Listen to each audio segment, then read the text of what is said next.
morning, everybody. So we have a full day ahead. First, we have a discussion on the foreign information manipulation and false information. What we can do actually about this, we have tools developed that we have helped our friends, other countries with, but it's clear that it's also becoming an issue in Europe. It is clear that we have these networks that are really working against us. And it's also a cognitive warfare. It's a battle of narratives for the hearts and minds. So we are discussing what more can we do in this regard. And then, of course, we have a discussion on Ukraine. Tomorrow marks the 4th anniversary of this horrible war. So, of course, there's going to be discussion on the 20th sanctions package, but as you all know, I think there is not going to be progress regarding this today, but we will definitely make this push. Then also the discussion about, what should we talk to the Russians about. It's clear that the pressure so far has been on Ukraine when it comes to the peace talks, but it's clear that it has to be on Russian side because they are the aggressor in this war, and if we want this wars to stop, if we want this not to go any further, then we also need to see concessions from the Russian side. That's also very clear. And then, of course, we will discuss also the 90 billion loan, how it should be pushed forward, but let's see how that works out. And then we have the Middle East. We have Nikolai Mladenov coming to talk to us. We want to be part of the peace process in Gaza and also contribute with what we have. We have the EUBAM Rafah border crossing mission, and we have the EUPOL COPS in order to disarm Hamas. It has to be the Palestinian police, and there the EUPOL COPS could be very handy. We have had agreements also on the with Jordan and Egypt, how we can best do this, but we also need the approval from the Israeli side.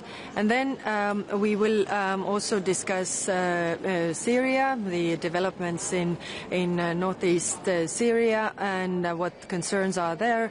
And then after that, we will also touch briefly on points like Venezuela and issues that other member states want to raise. Thank you. Representative, do we want to be negotiator with Russia from EU?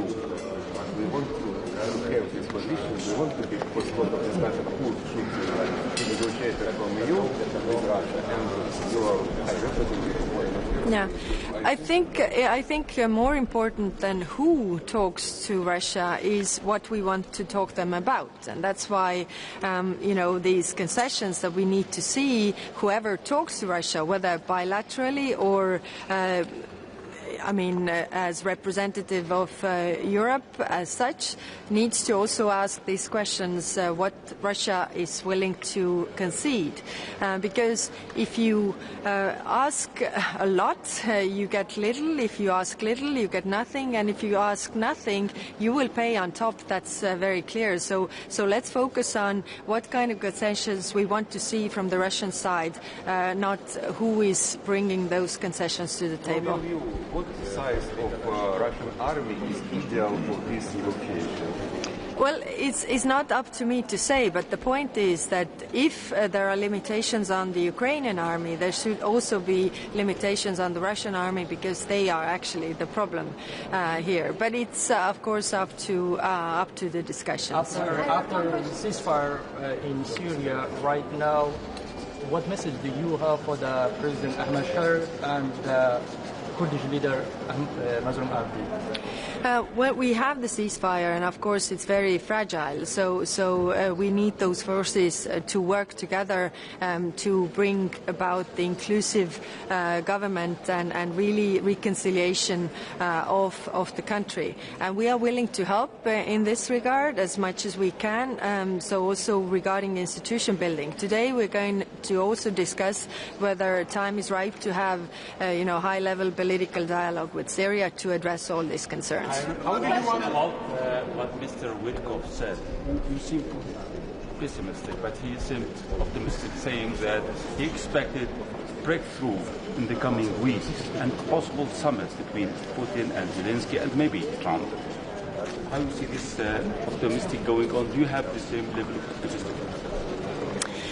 Looking at the signs, I don't share this optimism because the negotiators on the Russian side are not really serious and they are not willing to talk about anything political. So, of course, we have seen a lot of pressure on Ukraine to concede and give up what they are not willing to give up.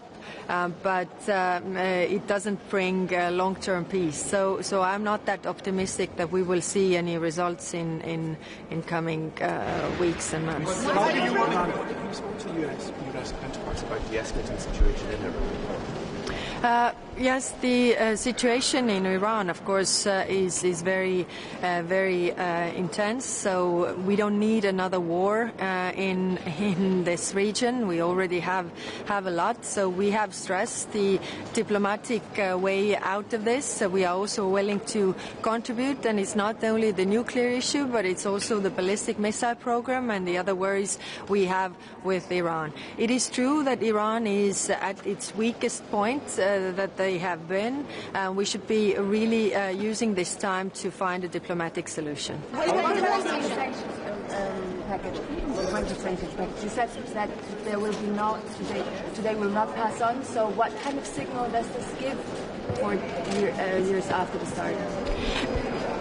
No, we are of course doing our utmost to have this sanctions package to push this through, and I've talked to the member states who are also going to raise this and convince the countries who are blocking, and we are also looking ways how we can do it. But as we have heard some very strong statements from Hungary, that's why I don't really see that they are going to change this, unfortunately, today, this position that they have. How do you want to convince them, like what compromises are on the table to bring it over the line with Hungary? Well, we have heard from the media their problems that they have that are totally not related to the 20th sanctions package.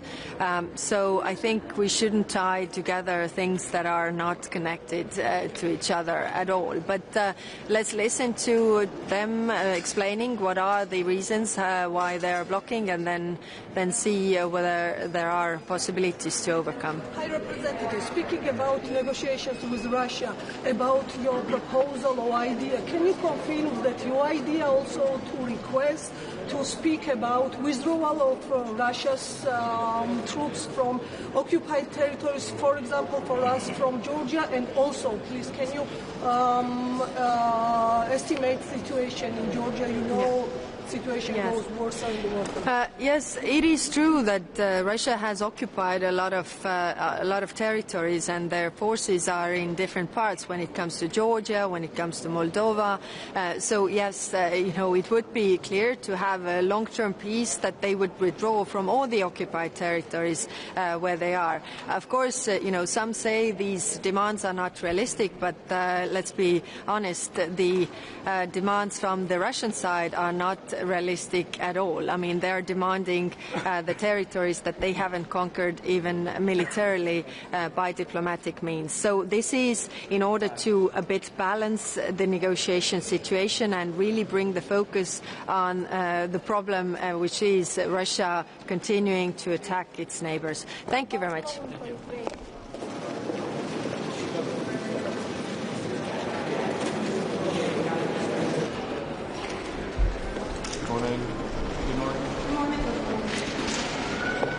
Good morning, everyone. And this is the last meeting before the 4-year anniversary of Russia's aggression, full-scale Russian aggression against Ukraine.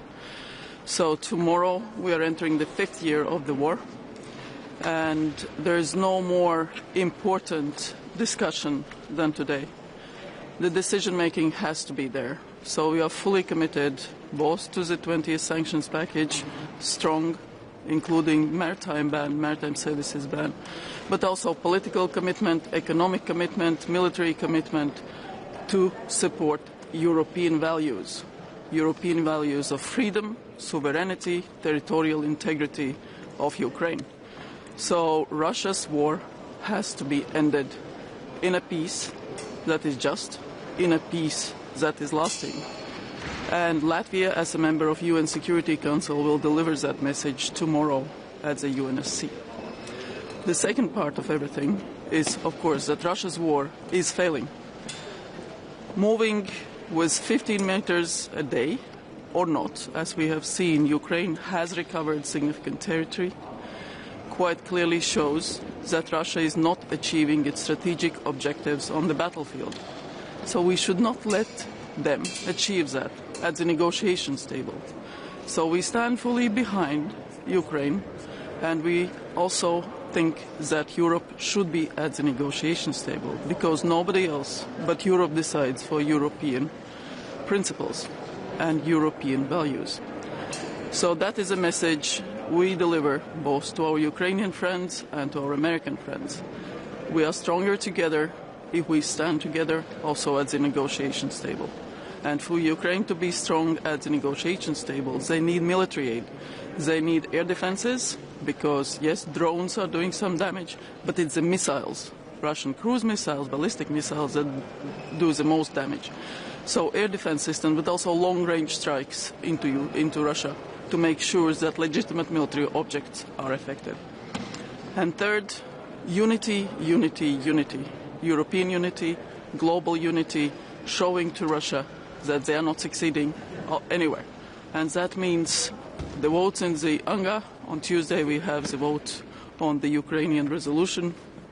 But that also means continuing not electing Russia into international leadership positions in the organizations. And weakening Russian economy, Russian capability on the battlefield, the peace is within reach. That's my message today. Would you like the chance to get these sanctions through in time for the anniversary, though? We will get them through.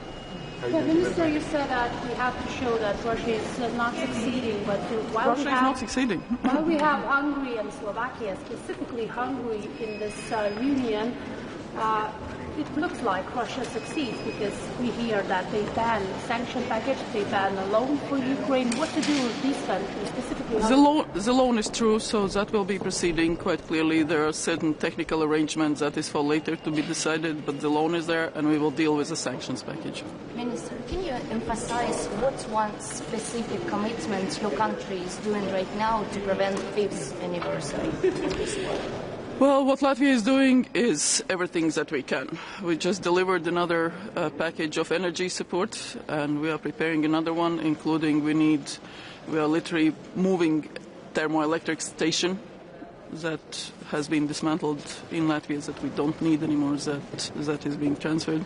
But also militarily, we are just announced another Pearl commitment for exactly the American capabilities that are the most efficient against the Russian missiles, but also humanitarian support. The Latvian public TV is running very wide, large public campaign to gather donations and to bring what is needed to the front and to the people. The same is done by private TVs, by NGOs, by businesses. So it's all across the board. That is what we are doing, and we'll continue doing so. Minister, you mentioned that Europe should be at the negotiation table, but who should represent Europe? Should it be like special envoy or like... Well, we have European representatives. That's why we have the leadership of the EU, so it's pretty straightforward in our case.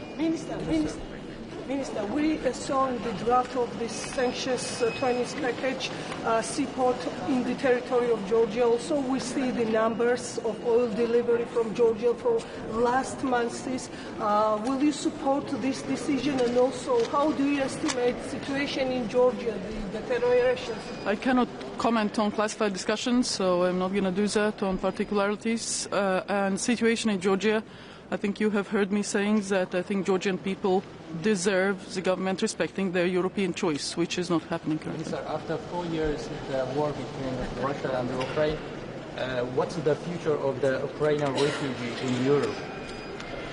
Well, we are hosting a large number of Ukrainian refugees. They are partially integrating well, but of course they all want to live back in democratic, safe, sovereign Ukraine. And that is our obligation, I think, for all of us to make sure that those people can return to Ukraine that is democratic, sovereign and free. So some of them, they want to stay in Europe. The mobility nowadays, as we all know ourselves, we can live part of the years. That's part of the freedom in Europe. We can live in one place, work in another place, study, and then go back. So it's not Soviet Union, which limited people to be moving around. I thank you. Thank you.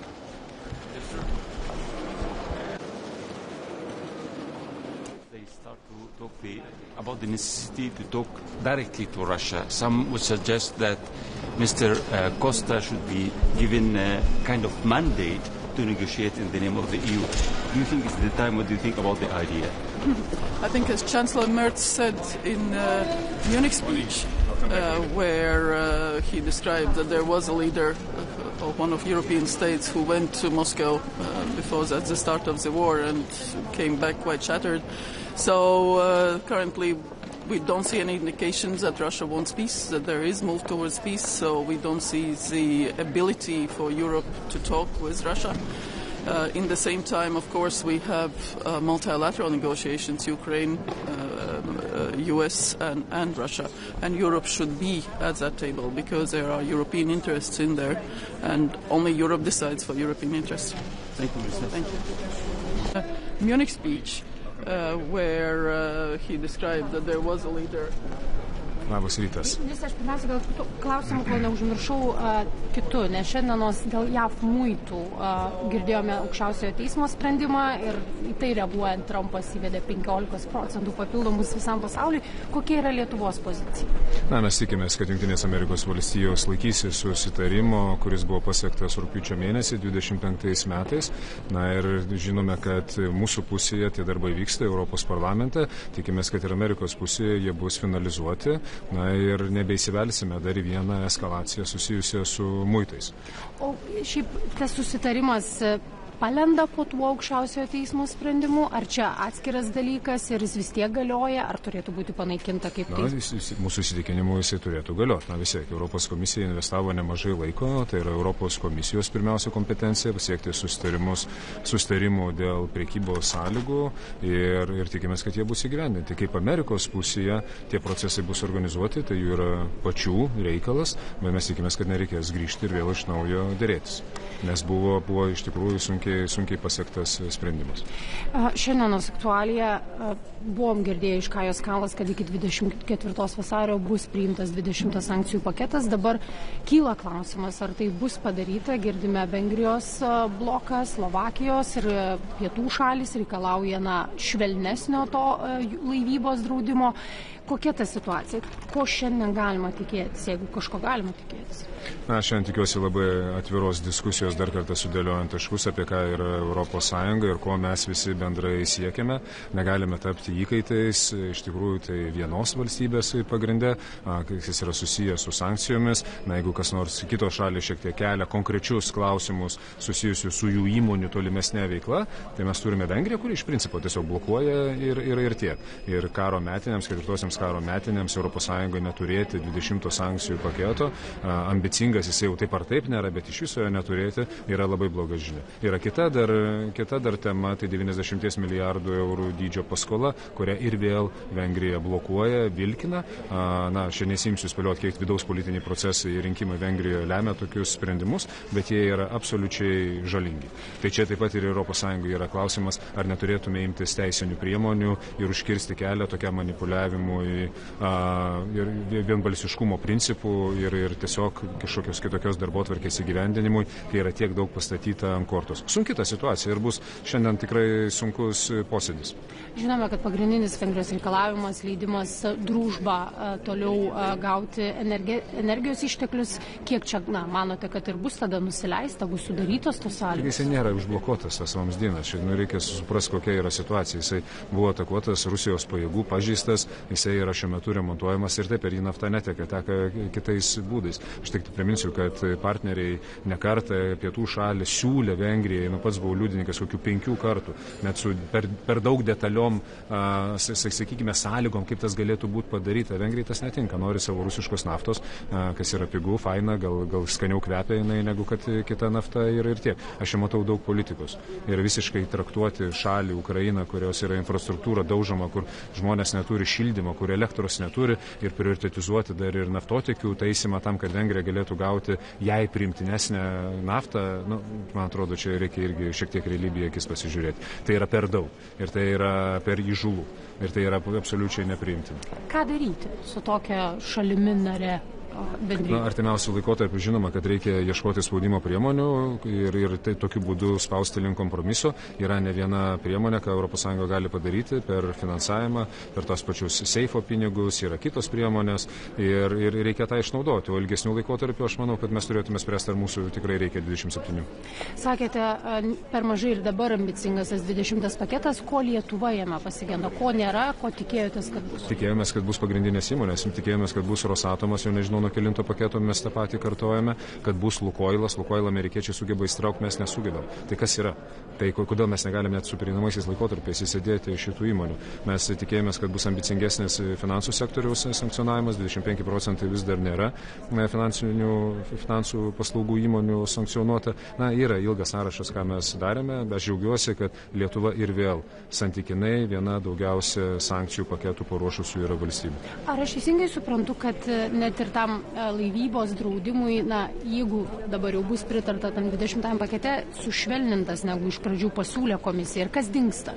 Taip, dabar jisai kompromisinis variantas vis dar yra ieškomas, jisai yra nepakankamas, jisai ir mūsų tai kaip suformuluota netenkina, nes realiai mes šitoje stadijoje draudimo dar neįvedam, mes jį nukeliam šiek tiek į ateitį. Aš suprantu, kad yra didelis poveikis įmonėms, kurios užsiema laivybą, kurios teikia tas jūrinės paslaugas, tačiau mes turime matyti ir didesnį paveikslą ir galbūt su tam tikrais pereinamaisiais laikotarpiais, su konsultacijomis, su G7, galima čia surasti tas formuotis, nuo kada mes galiausiai įvedame. Mes suprantame, kad viršutinės kainos ribos nustatymas, naftos kainos ribos nustatymas nebėra efektyvi priemonė. Paskutinis klausimas. 90 milijardų paskola. Atsimename, kai lyderiai dėl jo sutarė, Čekija, Slovakija, Vengrija buvo eliminuotos, kad kartu imtų paskolą tam, kad balsuotų už. Dabar Vengrija tai blokuoja. Kiek tai gali iš esmės komplikuoti Ukrainos finansinius pajėgumus, kai žinome, kad balandį šalis nebeturės pinigų? Yra ne vienas teisinis politinis scenarius, kaip kada kas gali įvykti. Tai, ką išnaudoja Vengrija, jinai turi tuos įrankius, nes tai yra susijęs su daugiametė finansinė perspektyva ir šitais įrankiais manipuliuoja, būtent kaip jūs sakėte, pati nedalyvaudama pačiame procese. Kaip tą pavyks pakeisti, aš tikiuosi, kad ras komisija argumentų, kaip kad ir anksčiau buvo. Šiek tiek pastumiu, šiek tiek kažką tai duodi, bet mes šito turgų turime uždaryti. Ir čia yra visų didelis lūkestis. Nes jeigu kiekvieną sprendimą priimti, reikės kažkokias morkas dalinti kiekvienam už tai, kad dėl bendrų saugumo interesų pritartų, tai ką mums tokia ES reikalinga? Tai mums reikia tokių, kur būtų bendraminčiai, kur mes vieningai matytume vieningai grėsmių paveikslą. Ir akivaizdu, kad mes jo čia nematome. Dėl to man tai čia yra pamatinis klausimas. Ar čia tikrai mes visi turim būti ES drauge? Jeigu nepatinka, susiraskit kitą organizaciją. Apie Baltarusiją. Kaip sekasi pratęsti sankcijas Baltarusijai? Koreperio sprendimas jau yra. Šią savaitę tikimės, kad bus sprendimas taip pat ir vienoje iš tarybų. Greičiausiai 26. Ką darom?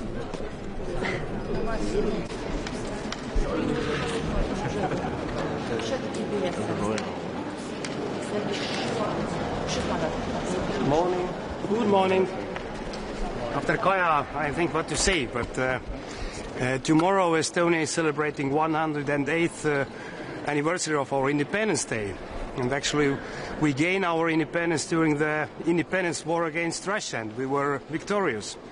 So we celebrate tomorrow this important day, but I can say as well that without European Union and NATO membership, I couldn't stand here as a representative of the free country, because unfortunately these grey areas between Russia and NATO and the European Union, they have been always like the green light for Russian aggression. We saw the Georgia 2008, and actually tomorrow we are celebrating as well the 4 years full-scale war with all the atrocities against Ukraine.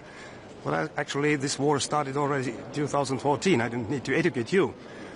But what we see is that Putin is not changing the goal at all. And more attacks against the civil people. I was just in Kyiv a couple of weeks ago, and the situation is really hard. But Ukrainians are fighting, and also Ukrainians winning us time. And we need to understand that we need Ukraine more than Ukraine needs us now in the meaning of the future, because we need to bring Ukraine in, we need to bring Moldova in, we need to bring many other countries into the European Union, because this is a historical momentum. And Europe must be united, must be stronger. And as I said, these grey eras, neutrality and whatever we call it, is just a green light for Putin to continue. That's why I'm waiting for today that the 20th sanction package will be adopted, and it must be strong. And the core of this sanction package is full maritime service ban, and it must be decided today or during the night before tomorrow, because otherwise it's very hard to say for Ukrainians that actually we adopted something which is not actually adopted. But also there is a couple of countries who are blocking everything, but let's see, it's always like this. But we must put more pressure on Russia and also support Ukraine. This 90 billion what we have decided at the end of the last year, we must release that. We must find an agreement between the member states, because Ukraine needs this money heavily. And the last thing is about the Estonian proposal what we made a couple of weeks ago to create a blacklist for Schengen about Russian combatants. They are very bad guys, and they will come to Europe. And my question is that whether Europe is ready for peace. And we are talking about hundreds and hundreds of thousands of combatants who are now executing all these atrocities. And if the peace is coming one day, they all, or most of them, they will come to Europe. And we are not ready for that. So we need to put them already now to this Schengen blacklist. Estonia started this initiative, and now we are coordinating as well amongst the member states of Schengen. And I do hope as well that the next council will say politically that this is our policy of European Union. So President is positive as you on the 20th sanctions package. How are you going to convince the likes of Hungary, which seem to be blocking it? Yes, this is a traditional situation, but be honest, this reason now that Hungary and Slovaks are saying that Ukraine must recover this pipeline, it's not because of Ukraine. It's because of Russia. It's because of Russia. So there is no actually reason why to block it. And that's why we do hope that we'll somehow find a way, because we need to put more pressure on Russia. Minister, how likely do you see it that it will pass for today or tonight? Because as my colleague said, Kaya Kallas was not sure about this.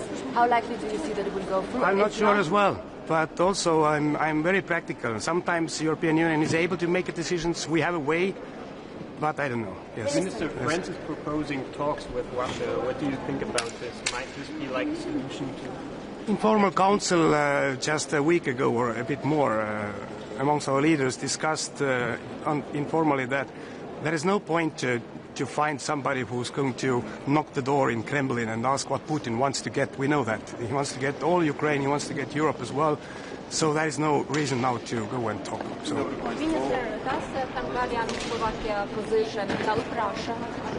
Of course, if we are not able to put the sanction on Russia, then Russia will be happy.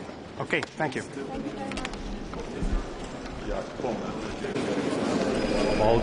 About the proposition that Mr. Costa could represent the EU in direct talks with Russia, there is no such proposition. So direct talks with Russia is not good for Ukraine right now. Okay, I'm leaving.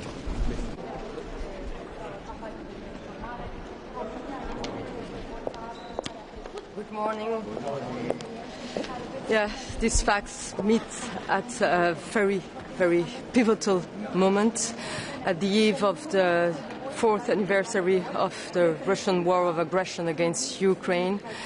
I was in Ukraine last week for my first time as a commissioner, and I witnessed firsthand the situation over there. The war of terror that Russia is waging against Ukraine. I visited critical infrastructure, energy infrastructure, while we were under raid alerts. We had to go in an underground shelter. I visited hospitals where surgeons are trying to save lives with very limited means. And for all these reasons, it's very important to stay committed. And the EU is committed. We were able to evacuate so far 5,000 patients, severely wounded patients, thanks to Medevac, our UCPM mechanism. We went there with 11,000 generators to keep the infrastructure running. And I think my messages to the minister will be: stay the course, stay committed. It's very important to support Ukrainians in this very important period. And also, when it comes to financial support, we allocate 1.8 billion euros through our Ukrainian energy support facility and 1 billion on emergency gas.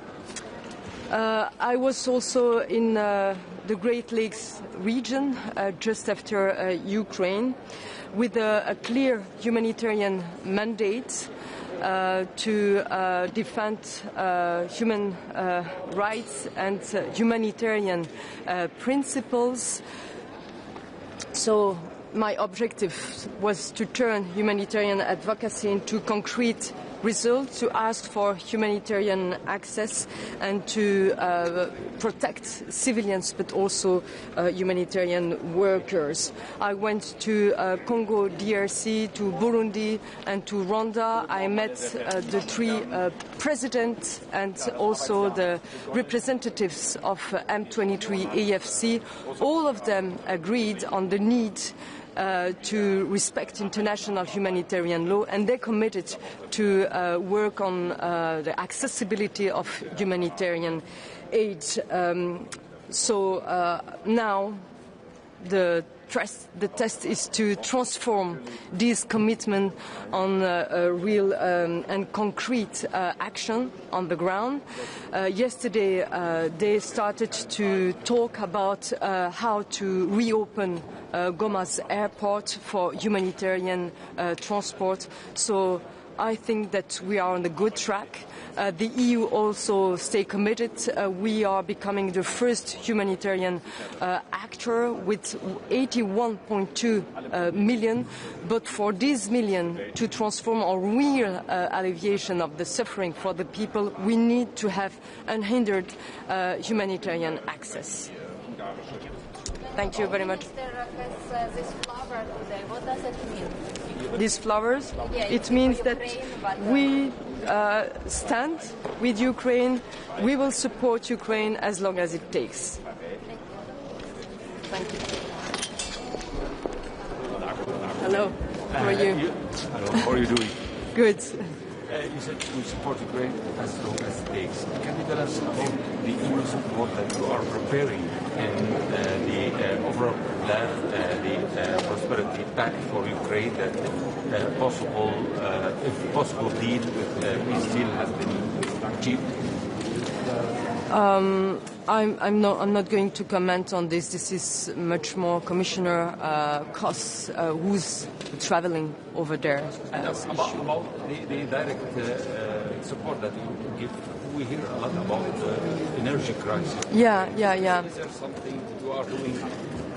Yes. We already transported 11,000 generators, 1,000 very recently because of the strikes on critical infrastructures. So this is something, and also 1 billion emergency gas and 1.8 billion euros for Ukraine energy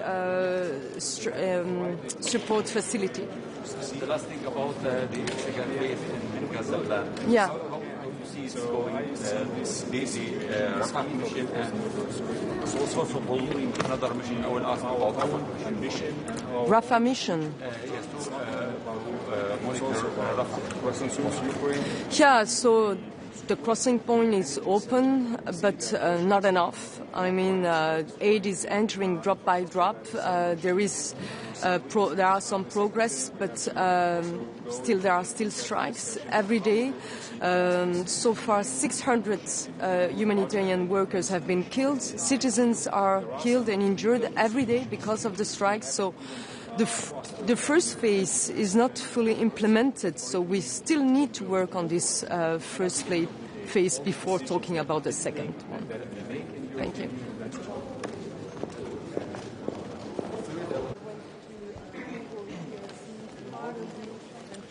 So, guten Morgen, meine sehr verehrten Damen und Herren.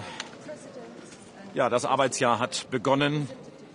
Die Europäische Union hat große Aufgaben vor sich und die müssen wir nacheinander abarbeiten und das werden wir auch in dieser Woche wieder erneut versuchen. Was steht im Mittelpunkt der Beratungen jetzt bei unserem Treffen heute und auch bei den weiteren Treffen im Verlauf der weiteren Woche? Natürlich die weitere Unterstützung der Ukraine. Wir werden uns heute noch einmal mit unserem Kollegen Sibiya zusammenschalten.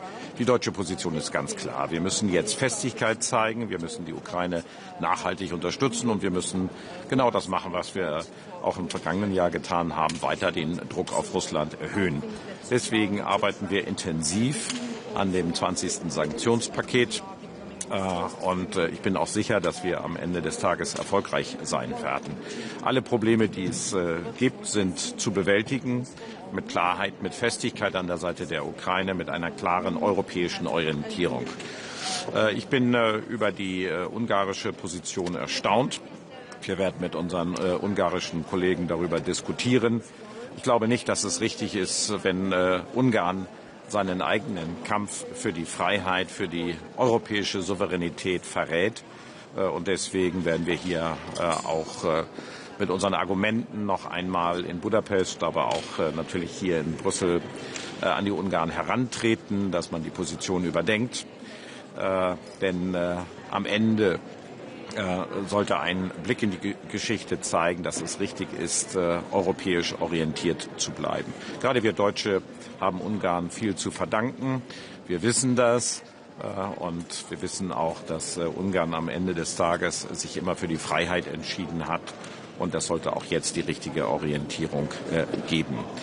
Ich glaube, dass das ganze Jahr schon, das kurze Jahr, das wir jetzt erlebt haben, gezeigt hat, dass jetzt die Stunde Europas geschlagen hat. Und deswegen wird die Bundesregierung auch diesen Kurs weiterverfolgen, für europäische Souveränität zu sorgen. Und das heißt, es ist auch ein Prozess des sich Erarbeitens. Die geschieht nicht durch Knopfdruck, sondern die geschieht durch Geschlossenheit, durch Klarheit und durch Orientierung an unseren europäischen Interessen. Das hat die Diskussion gezeigt, die wir über Grönland hatten. Das hat die Diskussion gezeigt, die wir in der Zolldiskussion mit den Vereinigten Staaten von Amerika schon in den vergangenen Tagen hatten. Und genauso werden wir auch mit Selbstbewusstsein, mit der Orientierung an europäischen Interessen in die nächsten Diskussionen hineingehen. Herr Minister, eine Frage zu der Unterstützung an die Ukraine. Ja. Also Deutschland ist ja da der größte Geldgeber und vor allem seitdem Amerika nicht mehr zahlt. Es gibt immer weniger andere, die dazu beitragen. Kann das so weitergehen? Ja, also wir sind ständig diejenigen, die klar machen, die Ukraine verteidigt nicht nur ihre eigene Freiheit und Souveränität, sondern die europäische Freiheit und Souveränität. Und deswegen werden wir immer wieder die Advokaten der Ukraine sein und werden auch wieder allen deutlich machen, das ist nicht nur eine Auseinandersetzung, die an der ukrainischen Front oder in den ukrainischen Städten gekämpft werden muss, sondern überall in Europa. Und wir brauchen deshalb europäische Souveränität. Wir werden jetzt sehr stark dafür werben, dass wir einerseits natürlich die militärische Unterstützung stärken, aber eben auch die Energieinfrastruktur der Ukraine zu stärken haben werden. Und ich glaube, da gibt es auch ein größeres Feld, wo wir Unterstützerinnen und Unterstützer generieren können. Die Coalition of the Willing ist ja sehr viel größer. Sie geht über Europa hinaus. Und da gibt es immer eine eindeutig deutsche Position dazu. Herr Außenminister, eine Frage. Frankreich hat Ihnen vorgeschlagen, Gespräche mit Russland aufzunehmen. Für wie zielführend halten Sie diesen Vorschlag zum jetzigen Zeitpunkt? Braucht es eine andere Strategie über Sanktionen und Waffenlieferungen möglicherweise hinaus? Ja, unsere Strategie ist ja vollkommen klar. Wir wollen dazu beitragen, dass es eine Einigung geben kann. Aber sie scheitert ja an dem völligen Unwillen Russlands, ernsthafte Gespräche zu führen. Und solange nicht auf russischer Seite erkennbar ist, dass man ernsthaft kompromissbereit ist, müssen wir keine Selbstzweifel haben in Europa, sondern unsere Offenheit ist immer da, Gespräche zu führen. Und ich glaube, zu viele Gesprächsangebote an Russland können dort nur den Eindruck erwecken, dass man mit noch mehr Sturheit immer mehr Zugeständnisse erreicht, und das wäre das falsche Signal. Minister, what do you think about possible summit between President Zelensky, Vladimir Putin and maybe President Trump? And should Europe be represented also at this possible event? No, I do not see any readiness on the Russian side to really, in the substance, come to a compromise. So as long as this is not the case, in our view, we should be ready, of course, for talks, and President Zelensky is ready for talks, but it is still on Russia to show that they will, in substance, be giving something to Ukraine. This is for I would say this year still the case, and Europe should be on Ukraine's side. We are the supporters of Ukraine, and if Russia and if Mr. Putin was ready for talks, it's on Mr. Zelensky to come together with him.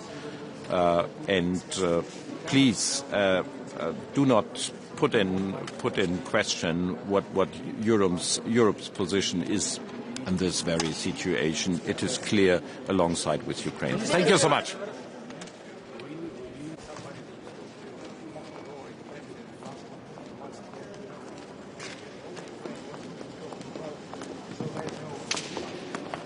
Dzień dobry Państwu. Rada do Spraw Zagranicznych Unii Europejskiej spotyka się w przeddzień 4. rocznicy rosyjskiej inwazji na Ukrainę, więc pierwszy temat jest oczywisty. Będziemy mówili o tym, jak pomóc dzielnie walczącej Ukrainie, jak wprowadzić dodatkowe sankcje, także na flotę złomu, przez niektórych nazywaną flotą cienia. Ale na agendzie też inne ważne sprawy, takie jak dezinformacja czy sytuacja na Bliskim Wschodzie. To będą główne tematy obrad. Panie ministrze, jak pan ocenia postawę Viktora Orbana, który chce zablokować zarówno pożyczkę dla Ukrainy, której Węgry nie chcą finansować, ale także 20. pakiet sankcyjny? No, Polska zrezygnowała z drużby w 2023 roku. 4 lata minęły. Cały czas Węgrzy nas przekonują, że nie są w stanie poradzić sobie. To jest oburzające, ale nie zaskakujące, bo przypominam, że Węgry już blokują pewne ważne kwestie. Na przykład sprawę zwrotów z Europejskiego Funduszu Pokoju na rzecz krajów, które na początku wojny wysłały sprzęt do Ukrainy. To jest blokada 7 miliardów euro, w tym 0,5 miliarda euro, 2 miliardy złotych na Fundusz Modernizacji Sił Zbrojnych. To była kwestia, o którą zabiegałem w relacjach z Węgrami. Niestety pozostają nieubłagani, nie chcą, aby kraje, które pomagają Ukrainie, mogły pomagać jej więcej. No i przypomnę, jednym z priorytetów polskiej prezydencji było otwarcie pierwszego klastra negocjacyjnego z Ukrainą i to też zostało przez Węgry zawetowane. Więc takie używanie agendy europejskiej do prowadzenia walki politycznej w kraju i to w sytuacji, gdy się propagandą nastawiło własne społeczeństwo przeciwko walczącej Ukrainie, no jest moim zdaniem złamaniem solidarności europejskiej, do której jesteśmy zobowiązani przez traktat w Lizbonie. Pan jest przekonany, że ten nowy mechanizm, który ma ograniczyć wpływy surowców, będzie skuteczniejszy niż ten limit, który teraz mamy, bo przecież chodzi tak naprawdę o to, żeby Rosja nie zarabiała. Ten mechanizm bez G7 oznacza, że Rosja będzie mogła zarabiać więcej w Azji, w Afryce długofalowo, to jej się opłaca, żeby mieć akurat te rynki, a nie Europę. No, przypomnę, że za naszej prezydencji zwielokrotniliśmy liczbę statków objętych sankcjami. Tutaj różne metody są stosowane, a cel jest taki, jaki pan mówi, żeby Putin nie mógł finansować swojej machiny wojennej. I Węgry od wielu lat mają opcję kupowania ropy i gazu z kierunku południowego, tak jak reszta Europy. Gdyby zawarł długofalowe kontrakty, to ceny są porównywalne. Z jakiegoś powodu woli kupować od Putina. Nawrocki zapowiedział, że zawetuje SAFE, program SAFE. Czy pan to jakoś skomentuje? Ja jeszcze nie widziałem tego. No, gdyby tak było, to mam nadzieję, że wojsko, służby mundurowe powiedzą mu, co o tym sądzą. Byłoby to poddaniem się presji nowogrodzkiej, a nie wypełnieniem swojego obowiązku konstytucyjnego, jakim jest bycie zwierzchnikiem sił zbrojnych, dbanie o nowoczesne polskie wojsko.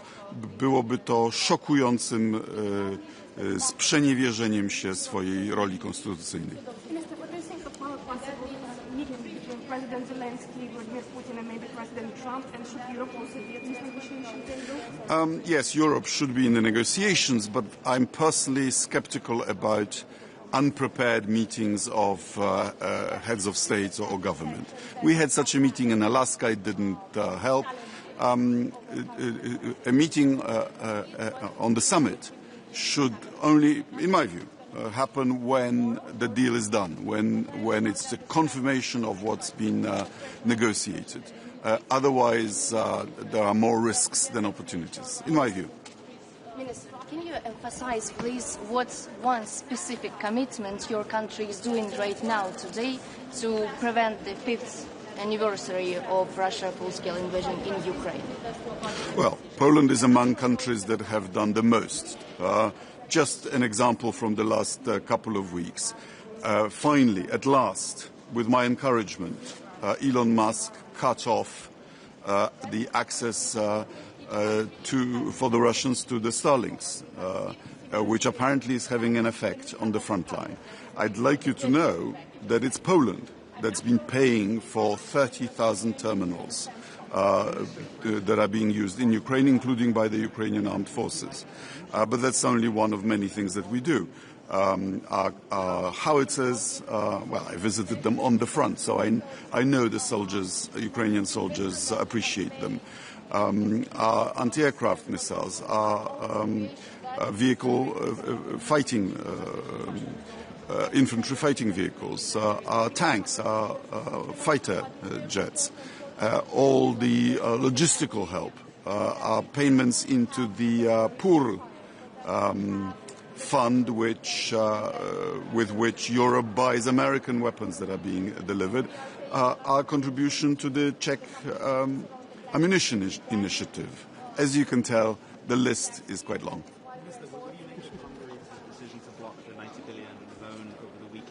Do you think that the EU should have like a plan B in case this loan doesn't come ahead? You know, the thing that shocks me fundamentally is that while Ukraine is defending itself against the might of the Russian army, Hungarians used to understand what it's like. You know, Budapest was invaded, in fact twice in the 20th century, but once by the Red Army. I would have expected a much greater feeling of solidarity from Hungary for Ukraine, and instead, with the help of state propaganda and private but media controlled by the government, the ruling party managed to create a climate of hostility towards the victim of aggression, and now is trying to exploit that in the general election. It's quite shocking. And this is the last question, please. Marco Rubio travelled to Bratislava and also Budapest earlier this month. Do you think Hungary's lack of behaviour is linked to the fact that Rubio went to those countries and to what degree you're an essential partner for the US? Actually, Mark Rubio, to give credit where credit is due,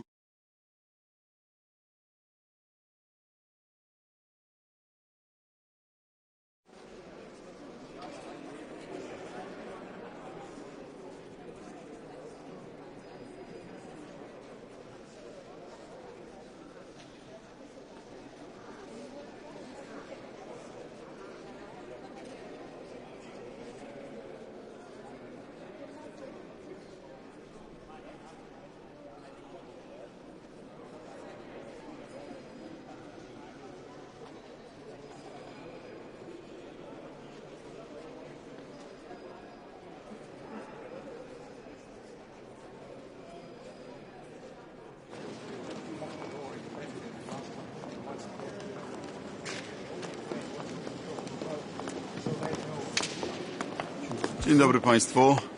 Rada do Spraw Zagranicznych Unii Europejskiej spotyka się w przeddzień 4. rocznicy rosyjskiej inwazji na Ukrainę, więc pierwszy temat jest oczywisty. Będziemy mówili o tym, jak pomóc dzielnie walczącej Ukrainie, jak wprowadzić dodatkowe sankcje także na flotę złomu, przez niektórych nazywaną flotą cienia.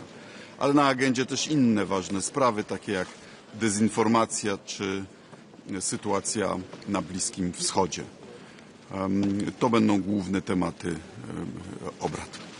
Panie ministrze, jak pan ocenia postawę Viktora Orbana, który chce zablokować zarówno pożyczkę dla Ukrainy, której Węgry nie chcą finansować, ale także 20 pakiet sankcyjny? No, Polska zrezygnowała z drużby w 2023 roku. 4 lata minęły. Cały czas Węgrzy nas przekonują, że nie są w stanie poradzić sobie. To jest oburzające, ale nie zaskakujące, bo przypominam, że Węgry już blokują pewne ważne kwestie. Na przykład sprawę zwrotów z Europejskiego Funduszu Pokoju na rzecz krajów, które na początku wojny wysłały sprzęt do Ukrainy. To jest blokada 7 miliardów euro, w tym pół miliarda euro, 2 miliardy złotych na Fundusz Modernizacji Sił Zbrojnych. To była kwestia, o którą zabiegałem w relacjach z Węgrami. Niestety pozostają nieubłagani, nie chcą, aby kraje, które pomagają Ukrainie, mogły pomagać jej więcej. No i przypomnę, jednym z priorytetów polskiej prezydencji było otwarcie pierwszego klastra negocjacyjnego z Ukrainą i to też zostało przez Węgry zawetowane. Więc takie używanie agendy europejskiej do prowadzenia walki politycznej w kraju i to w sytuacji, gdy się propagandą nastawiło własne społeczeństwo przeciwko walczącej Ukrainie, no jest moim zdaniem złamaniem solidarności europejskiej, do której jesteśmy zobowiązani przez traktat w Lizbonie. Pan jest przekonany, że ten nowy mechanizm, który ma ograniczyć wpływy z surowców, będzie skuteczniejszy niż ten limit, który teraz mamy, bo przecież chodzi tak naprawdę o to, żeby Rosja nie zarabiała. Ten mechanizm bez G7 oznacza, że Rosja będzie mogła zarobić więcej w Azji, w Afryce długofalowo, to jej się opłaca, żeby mieć akurat te rynki, a nie Europę. No, przypomnę, że za naszej prezydencji zwielokrotniliśmy liczbę statków objętych sankcjami. Tutaj różne metody są stosowane, a cel jest taki, jaki pan mówi, żeby Putin nie mógł finansować swojej machiny wojennej. I Węgry od wielu lat mają opcję kupowania ropy i gazu z kierunku południowego, tak jak reszta Europy.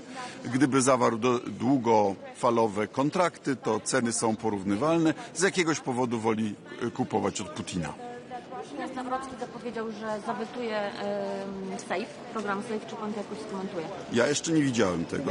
No, gdyby tak było, to mam nadzieję, że wojsko, służby mundurowe powiedzą mu, co o tym sądzą. Byłoby to poddaniem się presji nowogrodzkiej, a nie wypełnieniem swojego obowiązku konstytucyjnego, jakim jest bycie zwierzchnikiem sił zbrojnych, dbanie o nowoczesne polskie wojsko. Byłoby to szokującym sprzeniewierzeniem się swojej roli konstytucyjnej. President Zelensky, Vladimir Putin, and maybe President Trump, and should Europe also be at these negotiation tables? Yes, Europe should be in the negotiations, but I'm personally skeptical about unprepared meetings of heads of states or government.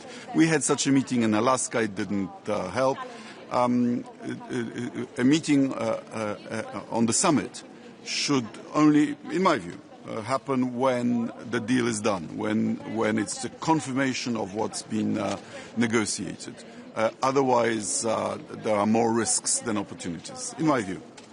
Minister, can you emphasize, please, what's one specific commitment your country is doing right now, today, to prevent the 5th anniversary of Russia's full-scale invasion in Ukraine? Well, Poland is among countries that have done the most. Just an example from the last couple of weeks. Finally, at last, with my encouragement, Elon Musk cut off the access for the Russians to the Starlinks, which apparently is having an effect on the front line. I'd like you to know that it's Poland that's been paying for 30,000 terminals that are being used in Ukraine, including by the Ukrainian armed forces.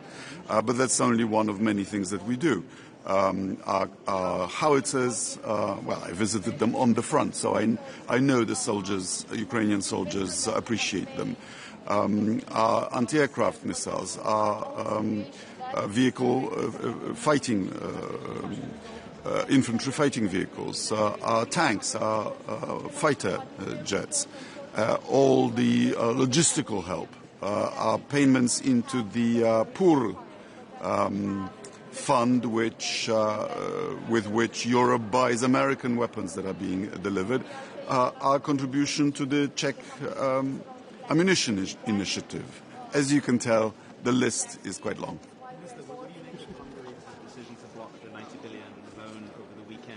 Do you think that the EU should have like a plan B in case this loan doesn't come ahead? You know, the thing that shocks me fundamentally is that while Ukraine is defending itself against the might of the Russian army, Hungarians used to understand what it's like. You know, Budapest was invaded, in fact twice in the 20th century, but once by the Red Army. I would have expected a much greater feeling of solidarity from Hungary for Ukraine, and instead, with the help of state propaganda and private but media controlled by the government, the ruling party managed to create a climate of hostility towards the victim of aggression, and now is trying to exploit that in the general election. It's quite shocking. And this is the last question, please. Marco Rubio traveled to Bratislava and also Budapest earlier this month. Do you think Hungary, Slovakia's behavior is linked to the fact that Rubio went to those countries and you're an essential partner for the US? Actually, Mark Rubio, to give credit where credit is due, previously persuaded Hungary not to veto one or two things. So I hope he spoke to Viktor Orban in those terms, and I talked to him in Munich, and we discussed this too. Panie premierze, ostatnie pytanie. Jutro zaczyna się piąty rok wojny. Nie zapytam pana, czy to już jest koniec, ale czy to chociaż jest koniec początku, jak mówił Churchill. Myśli pan, że przekroczyliśmy już ten moment, kiedy powoli zaczynamy widzieć szansę na jakieś zakończenie, czy nie jest pan? No oby to, że Ukraińcy w tej chwili w niektórych miejscach kontratakują, odzyskują teren, powinno wreszcie przekonać Putina, że nie jest w stanie przełamać frontu, że nie jest w stanie wygrać tej wojny, niezależnie od tego, ile cierpień narzuci ludności cywilnej. Ale to w dyktaturach tak bywa, że złych wiadomości nikt dyktatorowi nie chce przynieść.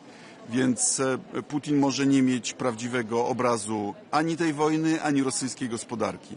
Dopiero gdy dojdzie do wniosku, że nie jest w stanie wygrać po akceptowalnym koszcie, dopiero wtedy zmieni kalkulację i dopiero wtedy powstanie szansa na pokój. Dziękuję bardzo. Dziękuję.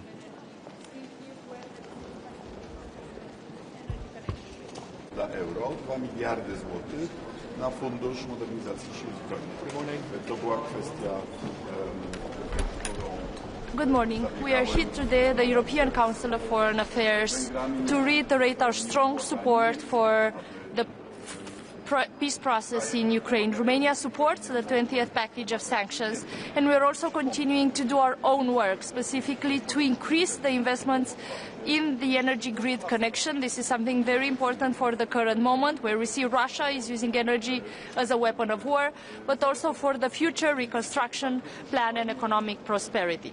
What we have seen in the 4 years of unprovoked war of aggression is not just a war that Russia started unprovoked against Ukraine, but also a Russia that is against its own citizens, having sent to death or having now victims that are injured in hospitals of more than 1 million Russian citizens. We see Russia having a decision to go against its own citizens, where they have stopped freedom of speech and all the things that we enjoy in our democracies. That is why we're going to discuss today also something that is very important across the European continent, which is how we recognize and how do we prevent malign interference, disinformation campaigns, and hybrid attacks that are going on against our democracies. We see it very clearly that the courage, the resilience of the Ukrainian people have allowed them to go through these 4 years with the courage intact. We see that the empathy and the great organization of the international community has helped us reach this point, but it is not enough. We need to increase the pressure on the aggressor. It's time for Russia to pay for what they have done, and it's time to ensure together that Russia will not start again their own networks that generate profit for their war machine. Romania stands by the 20th package of sanctions. In the disinformation, foreign interference conversation, we're also going to bring our own expertise. We have had our own experience with these campaigns, and we are ready to share from the lessons we have learned, but also to collaborate with other countries to create better instruments in terms of preventing and in terms of combating this type of interferences in our democracies. We do not need just a democracy shield. We need European immunity to those interferences. And that means free media, that means resources for independent journalists, and that means investment in our resilience, our education, and our societal resilience.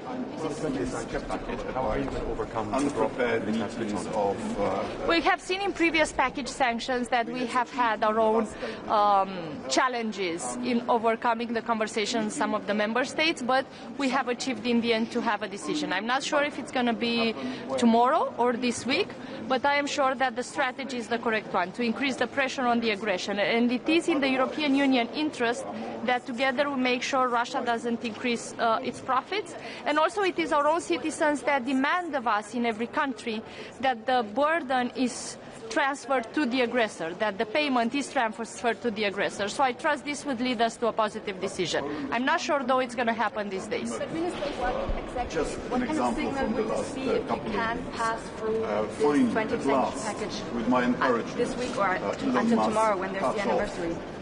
That is definitely the goal, but each country has its own position in the current moment. We have seen similar situations in the past, and we have overcome them. That is why it's called the 20th package of sanctions. I'm not sure when this will happen, but the European Union is going to stand strong.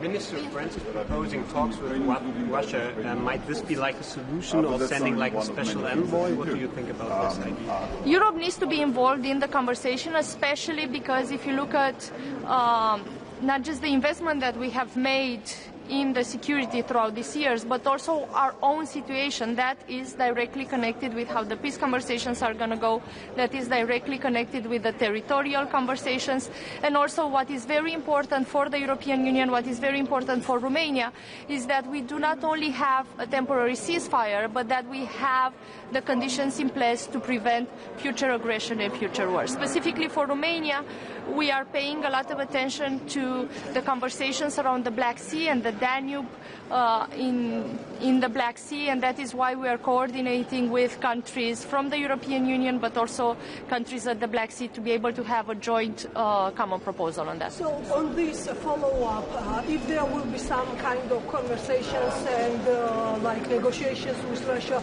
will Romania support the proposal of Kaja Kallas for Russia to withdraw their troops from occupied territories in Georgia and Moldova, for example? And also, can you estimate the recent situation in Georgia? You know, situation gets worse and worse, not better. Yeah. So for Moldova, Romania has a long-standing position that the Russian troops from Transnistria need to be withdrawn. This is our position for years, and obviously we support that. This has become a European position as well. We have had conversations with President Maia Sandu and the Moldovan government, and we see also encouraging news in Transnistria in the sense of citizens being able at this moment in time to also have hopes for a European future. We have seen it in past referendums and past elections that, for example, a third of the Transnistrian citizens have decided on a European future. So we see there's a way of integrating the region, but the Russian troops, of course, need to withdraw from there. In terms of Georgia, Romania has a strategic partnership with Georgia for a long time. We support the aspirations, the desires of the Georgian citizens towards a European future.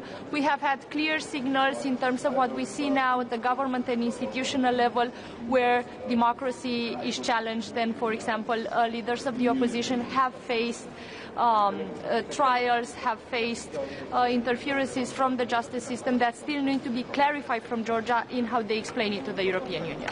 Minister said that Slovakia can stop electricity supply to Ukraine. In this case, Romania has capability to help Ukraine. We are at this moment in time in a moment where we invest in better connections in our energy grid. We have supplied energy to Ukraine, and as long as we have the production that allows that to happen, we have the market contracts that allow for energy to be supplied. We have done that with the Republic of Moldova as well, when we have seen, for example, Russia using energy as a weapon before election. But this is a conversation that's happening at the technical level between the ministries of energy. Our presidents have talked to each other, President Nicu Șordan and President Zelensky, a couple of weeks ago, and that has led to the visit of our Minister of Energy in Kyiv, where the decision has been taken to invest in the energy connection grid. Thank you very much. Care este mesajul cu care România vine la această reuniune și cum comentați opoziția Ungariei pentru adoptarea, împotriva adoptării celui de-al doilea pachet de sancțiuni? România susține cel de-al 20-lea pachet de sancțiuni. De altfel, o parte a discuției de astăzi este legată și de campaniile de dezinformare și cum reușim împreună în interiorul Uniunii Europene să creăm capacitatea comună de a identifica, de a preveni și de a combate aceste campanii de dezinformare. România este o țară care a trecut prin aceste experiențe și care vede și în acest moment comportament inautentic. Este foarte important pentru noi să clarificăm la nivelul Uniunii Europene că o minciună spusă de boți online de milioane de ori reprezintă un risc semnificativ pentru democrațiile europene. Și că Rusia nu folosește în războiul său doar arme convenționale, ci folosește în strategia sa de destabilizare a Uniunii Europene și campanii de dezinformare prin care încearcă să slăbească democrațiile europene. România au dovedit această reziliență, însă nu putem să luăm asta ca o soluție care nu are nevoie de sprijin instituțional. Mă refer la creșterea rezilienței societale. Ce vom discuta astăzi și mâine aici sunt inclusiv mecanisme de finanțare a presei independente care să poată, practic, să contextualizeze și să verifice faptele în momentul în care avem campanii de știri false. Despre ce discutăm atât astăzi cât și mâine aici în Bruxelles, discutăm și despre soluții pentru a crește investiția necesară în educație și în reziliența societală. Mulțumesc! Just a quick question, Minister. Hello. Hi. There is some ideas that the EU should give mandate for Mr. Costa to represent the EU in direct talks with Russia. Do you think it's the time? What do you think about this idea? Or this proposal hasn't been put forward. Thank you. But about the mandate itself? We don't have the proposal. That proposal hasn't been forward. But also a Russia that is against its own citizens, having sent to death or having now 1 million Russian citizens. Morning to everyone. A decision to go against its own citizens where they have stopped freedom of Okay. speech. And all So, good morning to everyone on the eve of the sad anniversary of the Russian invasion. We stand firmly with Ukraine. We will step up our support for Ukraine and increase pressure on Russia. Then the High Representative Nikolai Mladenov will join us to discuss Gaza under peace plan by the President Trump. To conclude our meeting, we will turn to Syria and the situation in Iran, which risks global stability. Thank you so much. Just a quick question. Das ganze Jahr schon, das kurze Jahr, das wir jetzt Morning. As the 4th anniversary of the full-scale invasion against Ukraine is coming, it's a real time for Europe to answer the question whether we have delivered enough to Ukraine, whether we have supported enough Ukraine during those 4 years, and what is in front of us like today and also in the upcoming time. And the answer is that we haven't done enough yet. We haven't provided enough for Ukraine to succeed, for Ukraine to defeat the enemy, and we could, and we still can. So I see this situation, this eve of the 4th anniversary, as also the revealing of our own ambition and our own future of Europe. It's not only about Ukraine, it's also about us. What concerns Ukraine, because they need the support for the energy sector. We see that Russia is still committing war crimes by destroying the infrastructure that is so much needed to civilians. The second thing, we have to also go into the in-depth discussion how we will proceed fast with the EU membership, EU enlargement and Ukraine's membership in the EU. There are some legal solutions to it, to have it even faster than 2030, January 1st, but for it we need the political will to mobilize it. And at the end of the day, all the decisions that we didn't make and that we make in European Union, that's about the political will, whether we have it or not. The third element that is really important, that is financial support to Ukraine for macro-financial needs and also for the defense needs. And the 90 billion package that was so difficultly accepted and that we agreed upon last year, we have to move forward. And I'm really upset and frustrated that one of the countries is blocking it for the reasons that are internal or external, I don't know, but they are not based in European needs. They are not based in European security interests. And I really expect that we can have the open and honest discussion, looking each other to the eyes and answering these questions. What we are doing here, what we are disrupting. Is it only about Ukraine, or is it about us remaining 27 in European Union? So these are big blocks of questions, and I hope that Europe can deliver. That tomorrow it won't be the situation when we will be saying that we are sorry, 20th package is not there. We are sorry, 90 billion, maybe next month, maybe somewhere in the future. And if we're making the decision on 20th sanctions package, immediately we have to work on the 21st, because there are still big primes, Russian primes that are not sanctioned. Rosatom, not there. Lukoil, in the American sanction list, but not in ours. Why? We should do it. And then also, same with the maritime service ban. We have to introduce it really fast, and I expect that it will be also in the 20th sanctions package. Minister, do you believe that you can overcome this block of Hungary and Slovakia today? I still have this optimism that we will be successful, maybe even today, maybe a bit later, using all the tips and tricks that we used previously, also coming from the European Commission, a bit of threat of the other financing, a bit of something extra, but we cannot proceed like this. We cannot give away those carrots each time and expect that, there will be one country that will block, so what we will deliver to them. It cannot work like this. European Union was designed in different way. We share the interests, we see the common threat picture, and this accordingly we act. And we have one constant disruption. Then I have the question whether we should review the decision-making process. That's one option. The other option is to invoke the Article 7 and just stop this exploitation of the principle of unanimity. It is really damaging and dangerous. And if someone cannot see it, try imagine ourselves in the future, like 5 years from now, when we will look back and we will answer ourselves. So what we did here, what we were discussing. We cannot sell Ukrainians political declarations. They won't fight with those papers on the battlefield. They need hard currency, and they need instruments, and they need and expect us that we will put pressure on Russia. So this is for me really revealing moment about Europe's security. How it's possible that Hungary can block this loan for Ukraine if they not a part of this agreement? I guess we created the system that would involve everyone, and based on the principle of unanimity, what concerns multi-year financial framework. Yes, they have this right. But this time we see the member state that is exploiting each right that was given for them for the different reason. That was not the reason just to disrupt the decision-making process. If we would write our own constitutions based on the principle that we would want to prevent anyone from disrupting it and stopping it, would look differently. Because we do this assumption that we all share something and we want to be faster. Yeah, so it's really disappointing, but I'm still optimist. Thank you very much. Question on Ukraine, please. One question.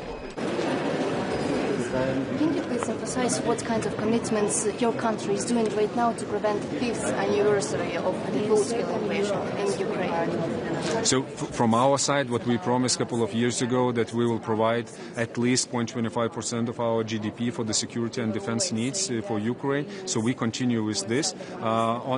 During the springtime, my ambition is to proceed further with the faster membership and the accession to European Union for Ukraine. We do a lot what concerns our projects of the support to Ukraine related to the membership. That is EU for Ukraine project, when we support the administrative capacities, and also many others, as bringing also the experts and specialist Ukrainians back to Ukraine. So there is a lot to do, not only on the military and security field.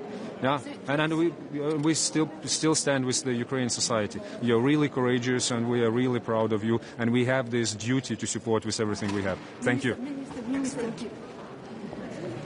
Each time, and I expect that only will be one country that will block it, so that we will deliver. Yes. Good morning. I make a statement from Slovenia.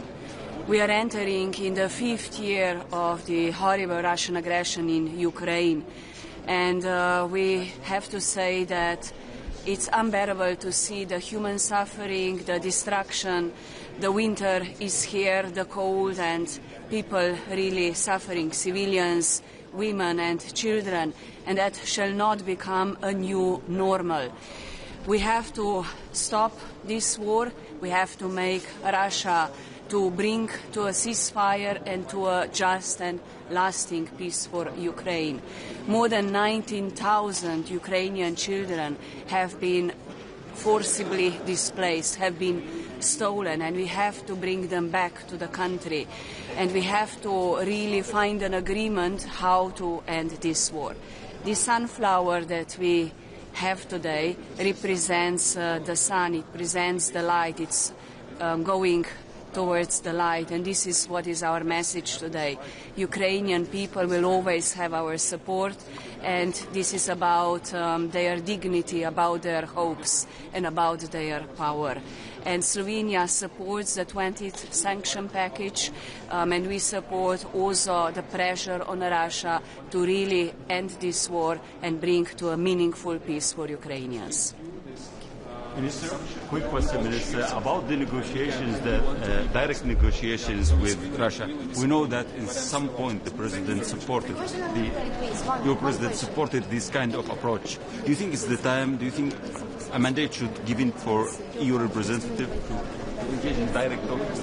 I mean, certainly Europe has to be part of the negotiations. It's about safety guarantees, it's about peace and stability on the whole continent of Europe. We were always saying that Ukrainians, of course, are the ones that are deciding, but with Europe at the table, not on the table. We have our rights, and we have also our say.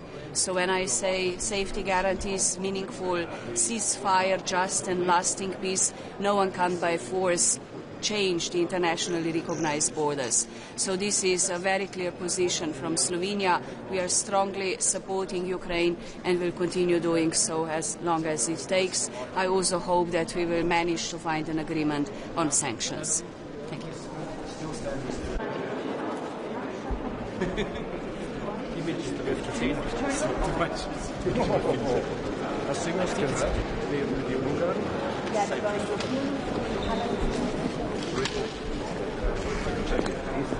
Good morning. Kalimera. Good morning.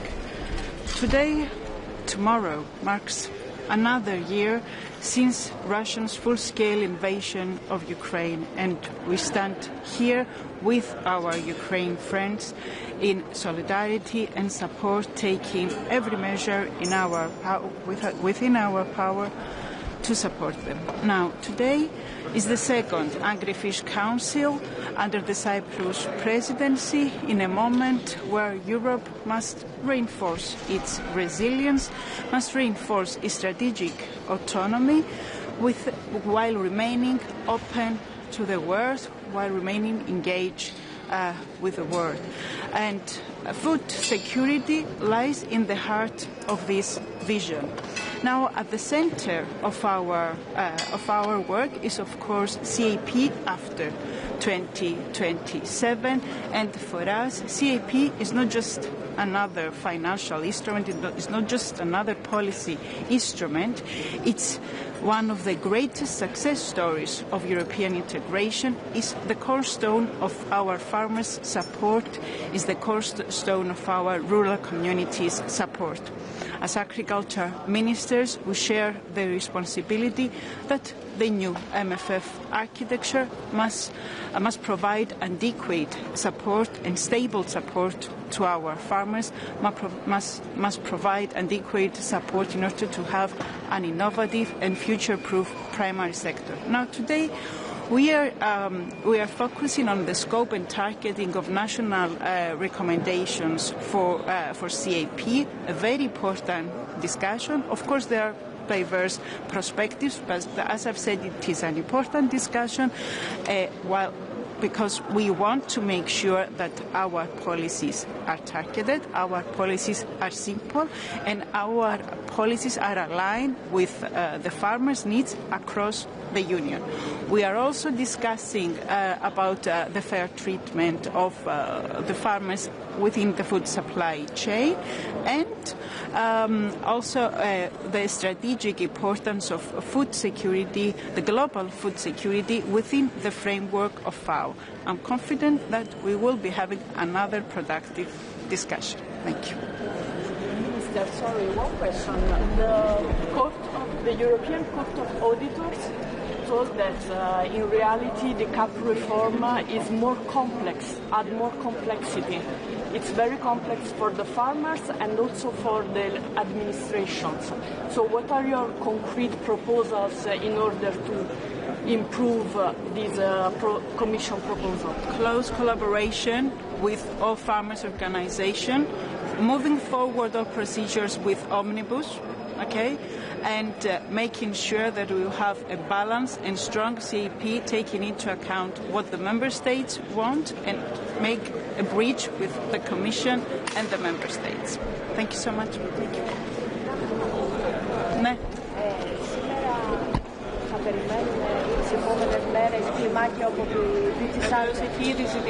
Έχει ήδη ζητηθεί.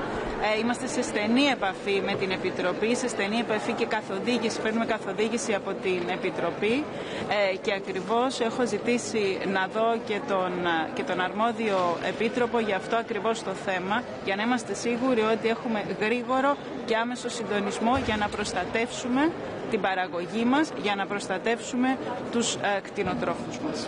Ευχαριστώ. Thank you.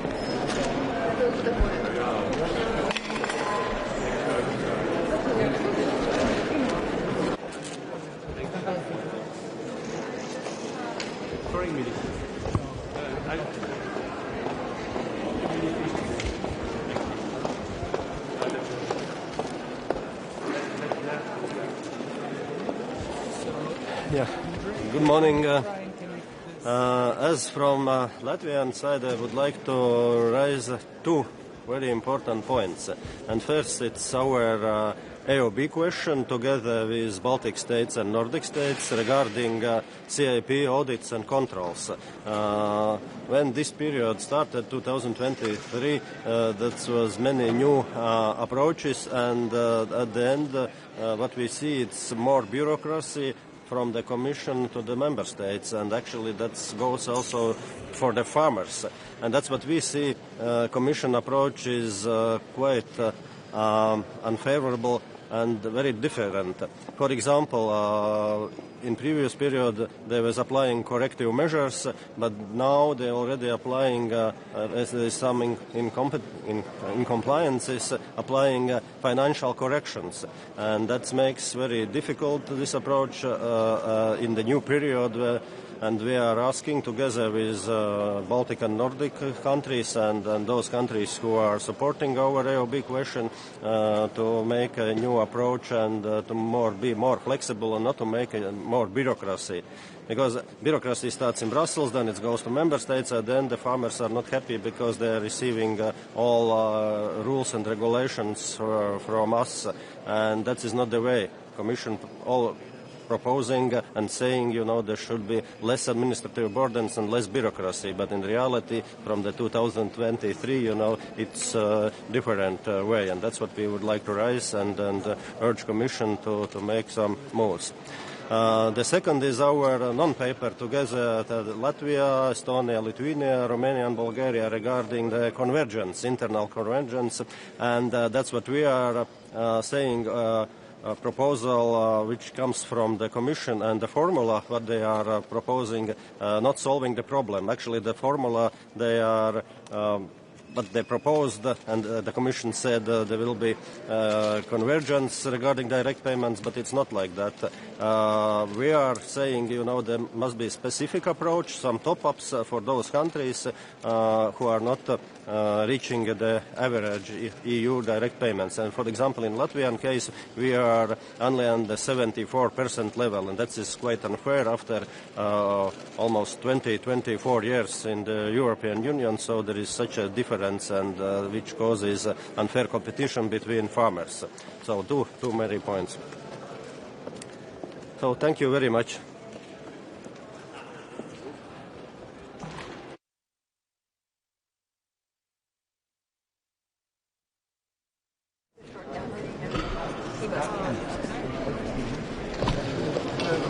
Good morning, everyone.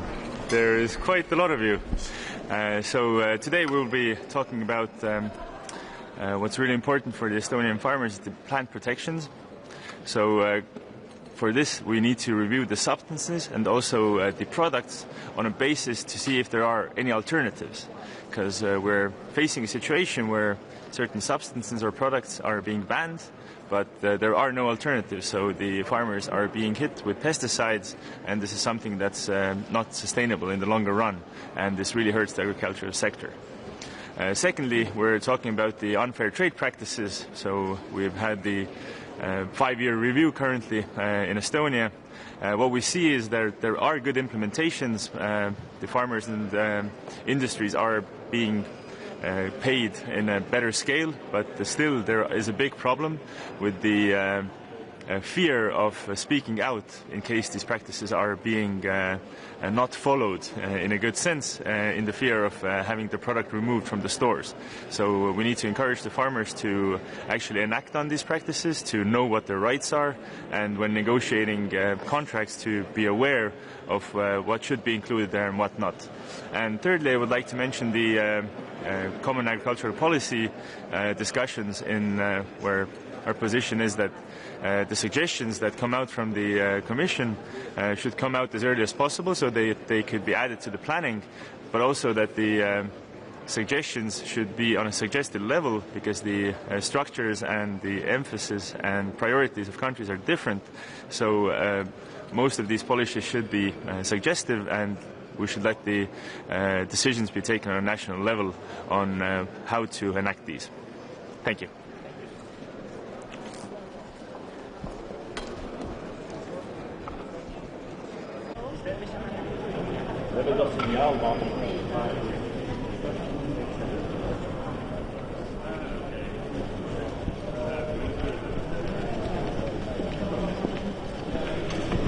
Muy bien, buenos días a todos ustedes. Tenemos esta mañana reunión del Consejo Agrifish, pero me permitirán que antes haga un comentario en relación con lo ocurrido en España en las últimas semanas en relación con las 8 borrascas que hemos tenido en nuestro país, que han provocado que, por ejemplo, en Andalucía y en Extremadura se haya producido una pluviometría 3 veces superior a la media habitual. Como consecuencia de todo ello, hace un par de semanas solicité de la Comisión Europea la activación de la reserva agrícola.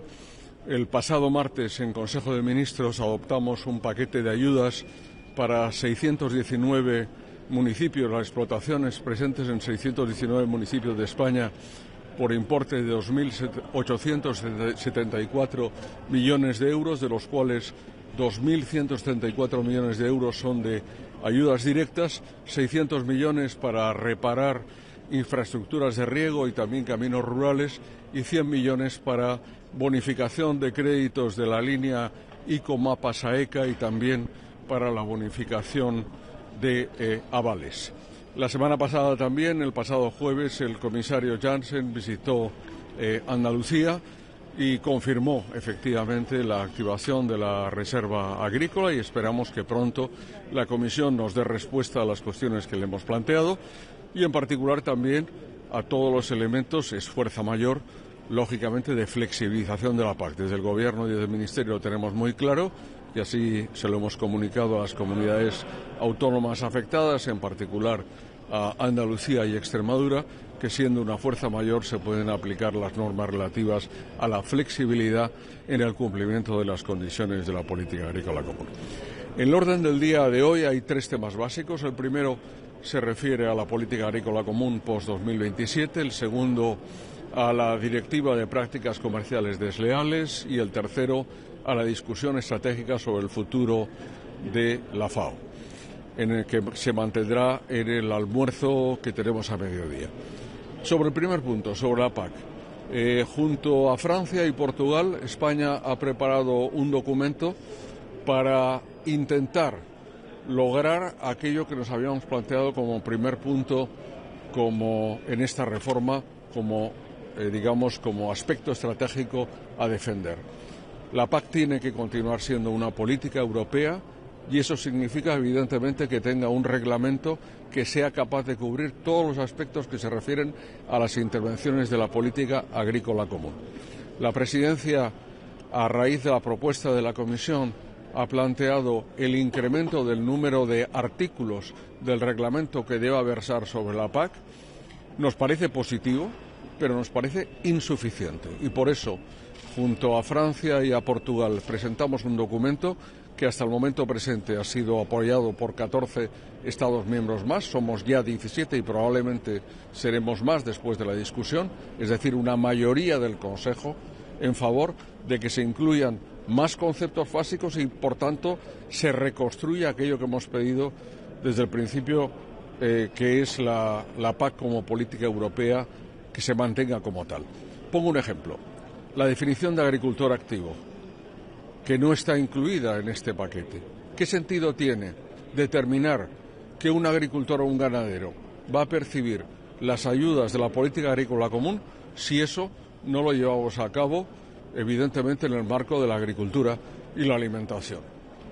No veo al Consejo de Asuntos Generales decidiendo quién es agricultor que deba o no percibir la PAC. Y no me refiero solo a la discusión en el seno del Consejo, me refiero a la aplicación.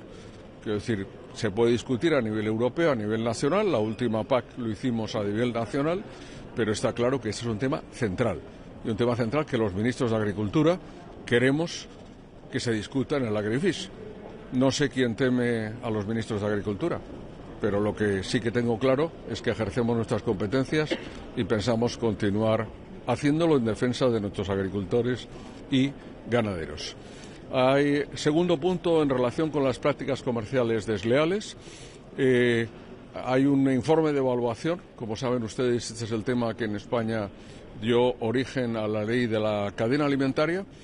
Tenemos una legislación más avanzada que la europea, por tanto, estamos de acuerdo en que la Comisión Europea efectúe nuevas propuestas y le damos la bienvenida, pero al mismo tiempo queremos que cualquier propuesta que se haga no vaya hacia atrás respecto de aquellos Estados miembros que, como España, tenemos una legislación más avanzada. Aparte del carácter escrito, nos parece positivo, por ejemplo, que se amplíe a todas las empresas de explotaciones, sea cual sea su dimensión, que sea bidireccional, que las sanciones sean públicas y también que no se pueda, por parte de la distribución, forzar un planteamiento desde el punto de vista comercial que margine a las marcas dentro de la distribución alimentaria. Estos son elementos que sin duda pueden ser objeto de regulación de cara al futuro y me parecen que son muy, muy importantes. Por tanto, un punto importante este. Y el tercero se refiere a la discusión estratégica sobre la FAO. Como saben ustedes, en el marco de UN80 está en estos momentos discutiéndose un informe sobre la puesta al día de las estructuras de la FAO. Se han creado 2 grupos de trabajo. Es muy importante porque la FAO y su objetivo sobre acabar con el hambre y la malnutrición continúa siendo, por desgracia, un objetivo de actualidad. Estamos hablando pues casi en torno a los 700 millones de personas en el mundo que pasan hambre y más del doble que están con problemas de desnutrición. Por tanto, continúa siendo el objetivo fundamental. En este momento estamos viviendo una crisis a nivel de los organismos de Naciones Unidas, de las relaciones internacionales, de una puesta en duda de su papel, pero por eso es muy importante que se oiga la voz de la Unión Europea. Por razones de credibilidad, porque somos un socio fiable, que no solo somos la Unión Europea más los 27 Estados miembros el primer donante, sino que además defendemos unos principios de democracia, de libertad, de respeto y evidentemente los derechos humanos básicos, como es el derecho a la alimentación, que están en nuestro ADN. Por eso tenemos también una responsabilidad particular y voy a pedir como España que en este proceso de reforma la voz de la Unión Europea se escuche fuertemente y seamos capaces de influir sobre el futuro de esta organización, que es absolutamente fundamental para nuestro planeta y sin duda, para la alimentación en el mundo. Estos son los temas que hoy vamos a tratar. Evidentemente hay puntos varios, si quieren ustedes algún comentario sobre alguno, pero estos son los puntos básicos. A su disposición. Ministro, sobre el acuerdo comercial con Estados Unidos, la Unión Europea. No sé si usted es partidario de que el Parlamento Europeo posponga la votación de ratificación o no, no sé si tenemos... Bueno, esta es una... Sí, vamos a ver, una situación pues compleja, ¿no? Es decir, lo que haga el Parlamento Europeo le corresponde al Parlamento Europeo decidirlo. Ayer la Comisión Europea, en un comunicado yo creo que tremendamente claro por parte de la presidenta y por parte del comisario Šefčovič, también indicaron cuál es la posición. Nosotros trabajamos con la Comisión Europea porque esta es una cuestión de interés comunitario. España es parte de la Unión Europea y, por tanto, nuestra postura está definida en este ámbito. Hay 2 temas que nos preocupan. El primero, que la aplicación de este nuevo arancel universal del 15% más la aplicación con el tratamiento de nación más favorecida pudiera dar lugar a aranceles superiores al 15%, como un riesgo, lo plantea el comunicado. Y como muy bien dice el comisario Šefčovič, un acuerdo es un acuerdo. Y por tanto tenemos que mantener el acuerdo que tenemos en estos momentos con Estados Unidos. En segundo lugar, que se producen efectivamente, al plantearlo con carácter universal, desventajas competitivas. Es el problema. Los aranceles no son un buen instrumento de política comercial. Y aquí lo estamos viendo claramente. Lo que hacen es provocar disrupción, en lugar de provocar lo que las empresas, exportadores e importadores quieren, como el Gobierno de España, que es estabilidad y predictibilidad. Y yo creo que esto efectivamente no se da aquí. Estamos siguiéndolo muy cerca con la Comisión Europea y esas 2 condiciones que he indicado, que la propia Comisión ha subrayado, me parecen fundamentales de cara al futuro. A partir de ahí, bola de cristal. Hay 150 días, según la legislación norteamericana, para que el Congreso tome cartas en el asunto, es decir, ratifique o no lo propuesto y lo aplicado por el presidente de Estados Unidos, pero también este es un tema que evoluciona, como ustedes ven, cada hora o cada día, ¿no? En este entonces, que el Parlamento ratifique el acuerdo precisamente que se firmó el verano pasado. Lo acabo de indicar a su compañero, que es decir, yo creo que esto es una decisión autónoma del Parlamento Europeo, tiene que valorar. Nosotros, desde luego, estamos claramente por cumplir el acuerdo. Estamos, por supuesto, también como principio en contra del establecimiento de aranceles que suponen una disrupción en el comercio internacional, pero vista la situación, y nosotros lo dijimos en aquel momento, apoyamos a la Comisión en lo que parecía la menos mala de las soluciones posibles. Y por tanto, lo que no queremos es que esa situación se empeore en este momento. Partimos de esa base y esa es la única base, digamos, de trabajo posible. Un escenario donde empeorara cambiaría las cosas y deberíamos reflexionar sobre qué hacer. Pero sobre todo, en momentos como este, de tanta inestabilidad y de tantas dudas, lo importante es la estabilidad, la predictibilidad, el dar tranquilidad a nuestros exportadores e importadores y, en definitiva, a todos los operadores económicos, porque al final ocurren cosas como la que hace unas semanas decía la Reserva Federal norteamericana. ¿Quién ha pagado los aranceles? En un 90% las empresas norteamericanas y los consumidores norteamericanos, pero evidentemente ello ha provocado también una muy seria disrupción para todos nuestros exportadores. En particular yo como ministro de Agricultura con los exportadores agroalimentarios, ¿no? Por tanto, vamos a seguir muy de cerca de la mano de la Comisión esta situación.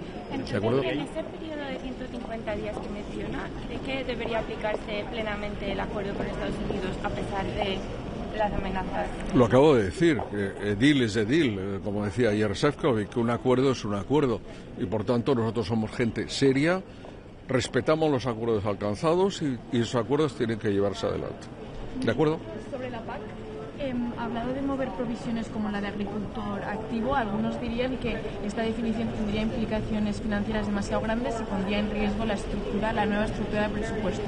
¿Cómo responden a estos argumentos? Bueno, yo no es que responda, es que es un concepto básico. Por ejemplo, si uno recuerda la discusión de la última PAC, el único concepto en que entró el Consejo Europeo fue en el capping, en establecer el límite máximo. Fue el único punto donde, en una nota a pie de página, en las conclusiones del Consejo Europeo se menciona este punto. En ningún punto más. Yo creo que ahora debe ser exactamente lo mismo. E incluso el capping, fíjese, si somos serios, que España es el único país de la Unión Europea que ha aplicado el capping, decidido por el Consejo Europeo. Y ahora, de nuevo, se plantea un nuevo sistema. Yo creo que hay que ser serios. Como siempre ocurre, hablaba al principio de las inundaciones. ¿Qué pasa con el río? Que vuelve a su cauce. ¿Qué pasa con la PAC? Que tiene que volver a lo que es la estructura central de la PAC. Y no por una pretensión de los ministros, por un respeto a los agricultores, a los ganaderos y a nuestro medio rural. Porque ellos se reconocen en la PAC. Y por tanto tenemos, con todas las puestas al día que sean falta e innovaciones, pero que respetar la PAC. ¿De acuerdo? Muchas gracias a todos. ¿Es viable un escenario en el que los productores soliciten reembolso de los aranceles cobrados? Bueno, eso es lo que ha dicho el gobernador de Illinois. No sé decirlo, sinceramente. No sé responderle a su pregunta. Eso es una cuestión muy técnica y habría que examinar la situación de quien se esté afectado por ello, ¿no? Sí es el gran problema. El gran problema es que su pregunta es muy lógica. Yo mismo me la hago. Quiero decir, en estos escenarios realmente pues hay muchos expertos, consultores, ¿verdad?, que hacen de toda esta navegación en aguas procelosas pues parte de su trabajo profesional y no le niego la importancia, pero yo creo que hay que hacer sencillo las cosas sencillas y comprar y vender y sobre todo productos alimentarios es algo absolutamente fundamental para la alimentación de las personas. Me refiero al agroalimentario porque es lo mío, ¿no? Quiero decir que, y a partir de ahí, todo lo que sean obstáculos es negativo. Y todo lo que coadyuve a lo que ha sido hasta ahora, los últimos 40 años, un crecimiento del comercio internacional basado en reglas, es absolutamente fundamental. Muchas gracias. Hasta luego. Gracias.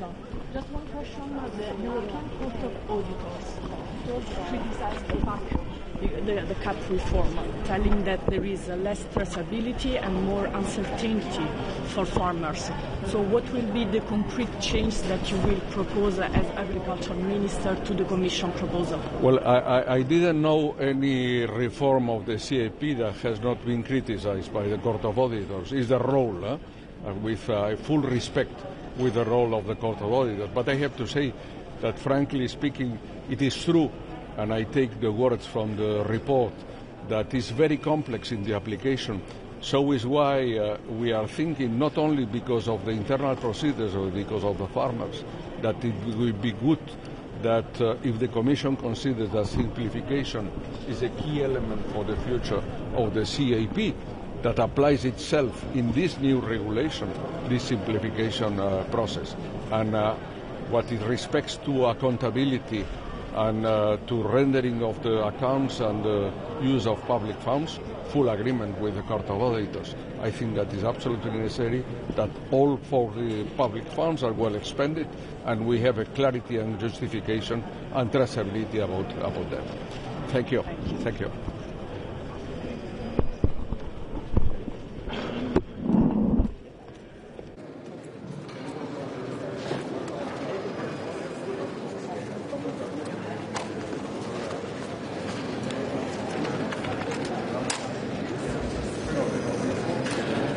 Προσερχόμαστε στη σημερινή συνεδρίαση του Ευρωπαϊκού Συμβουλίου με μια σειρά θεμάτων που συνιστούν μεγάλες προκλήσεις αλλά και μεγάλα ζητήματα για τον αγροδιατροφικό τομέα στην Ευρωπαϊκή Ένωση. Είναι πολύ σημαντικό να δούμε τα επόμενα βήματα που αφορούν στη διαμόρφωση των όρων και των συνθηκών της νέας προγραμματικής περίοδου. Κυρίως για να διασφαλίσουμε την ανθεκτικότητα του πρωτογενούς τομέα, να στηρίξουμε εισοδηματικά τους Ευρωπαίους αγρότες, αλλά και να δώσουμε μια πραγματική δυνατότητα ουσιαστικής ανάπτυξης και βιωσιμότητας του πρωτογενούς τομέα σε ευρωπαϊκό επίπεδο.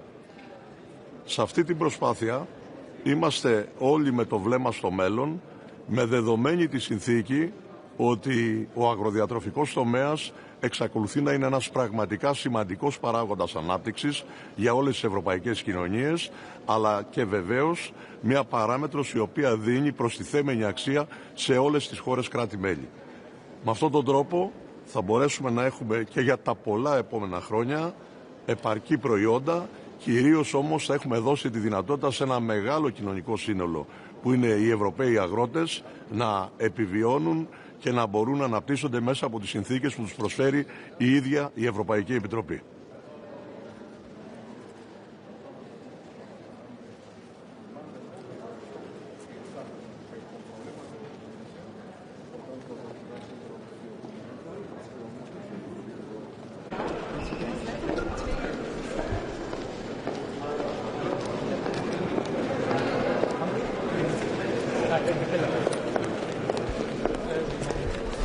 Good morning. Today we will discuss about the national recommendation for the CAP, and it's very important that those recommendations will be on the general and also strategic level, and also that member states would have a possibility to implement them in their own circumstances, and also that member states would be included in this process. The second thing that we are going to discuss today is the UTP directive, and there we have a report, and it's important that we will continue the good work so that we will take steps further with the UTP directive. These unfair practices in the food supply chain must be stopped, and in my view, I think that it would be very important to take up the issue of these private label products. Private label products are actually strengthening the position of retail chains and also weakening the position of our farmers and also the food industry and also the customs position. So I think that that would be an issue that we need to look after. And the third issue is the AOB made by Latvia, Lithuania, Estonia, Finland and Sweden, and it's about the CAP controls. And nowadays the situation is such that if there is only a tiny error, the consequences could be quite heavy for the member states, and we need to look after that if there is possibilities to make corrections in those consequences. So these are the main issues on today's agenda. Some words in Finnish too. Eli tänään me keskustelemme näistä kansallisista suosituksista, joita CAPiin liittyy, ja on tärkeää tietenkin, että nämä suositukset ovat aika yleisellä tasolla ja mahdollistavat myöskin sitten sen, että jäsenvaltiot voivat ne pistää toimeen omien omassa ympäristössä ja sille ympäristölle sopivalla tavalla. Ja tietenkin on tärkeää, että jäsenvaltiot pysyvät sitten näiden suositusten tekemisessä mukana. Sitten toisena keskustelemme näistä epäterveistä kauppatavoista, keskustelu, jota käymme tällä hetkellä myöskin Suomessa, ja liittyy osittain esimerkiksi näihin kauppojen omiin merkkeihin, jotka vahvistavat näiden kauppaketjujen asemaa, mutta valitettavasti heikentävät sitten muiden asemaa tässä ruokaketjussa, eli alkutuottajien ja myöskin sitten teollisuuden asemaa, ja myöskään kuluttajalle ne eivät pitkällä tähtäimellä ole hyödyllisiä.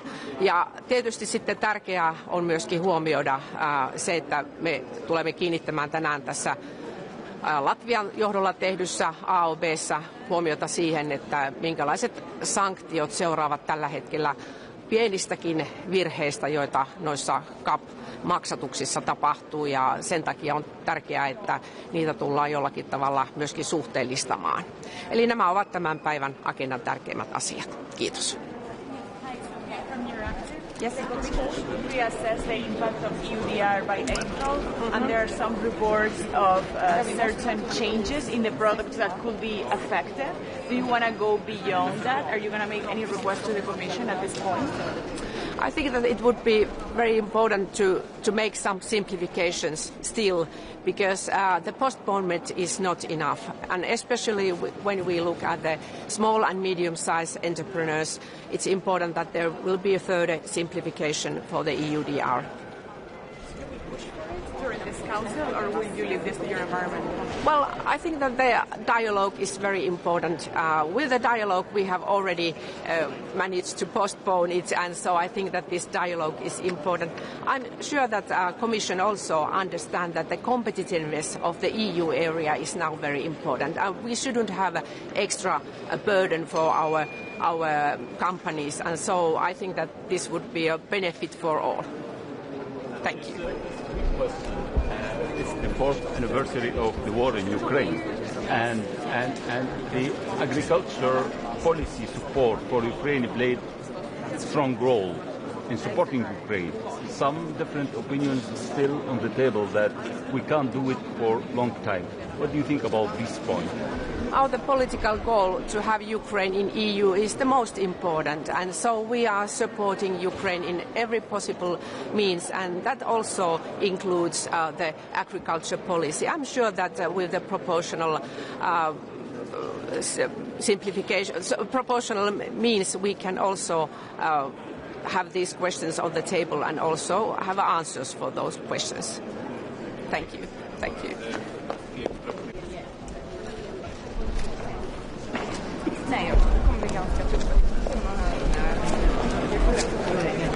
Szép jó reggelt kívánok mindenkinek! A mai napon azért gyűltünk össze itt az Agrártanácson, mert folytatjuk azt a megkezdett párbeszédet, ami az Európai Unió közös agrárpolitikájának a jövőjéről szól, és amelyben ugye a tavaly nyáron állt elő az Európai Bizottság azokkal a javaslataival, amiket a tagállamok nagy része, és így Magyarország sem tart elfogadhatónak. Ugye ezen tervezet szerint csökkennének az agrártámogatásokra fordítható támogatásoknak a mértéke, egy alapba kerülnének a kohéziós forrásokkal az agrárpénzek, így egymással kellene versenyezni az egyes ágazatoknak azért, hogy melyik ágazatot milyen forrásokkal tudja ellátni, és gyakorlatilag ebben a formájában megszűnne a közös agrárpolitikának a függetlensége. Az az egyediség, ami a mezőgazdaságra és az élelmiszeriparra jellemző, és amit eddig ki tudtak fejezni az önálló független kétpilléres agrárpolitika, az megszűnne. Egy végrehajtási intézményrendszerbe, egy végrehajtási jogszabályba kerülne, és ahogy említettem, egy pénzügyi keretben lennének az agrártámogatások, és úgy, ahogy az elmúlt 7 hónapban mindig. Magyarország továbbra is ellenzi az Európai Bizottságnak ezt a javaslatát, továbbra is azt látjuk, abban az esetben látjuk csak garanciának azt, hogy az európai, illetve a magyar gazdák megkaphatják a nekik járó agrártámogatásokat, hogyha önálló, független, kétpilléres agrárpolitika keretében kerül biztosításukra a számukra ez a forrás.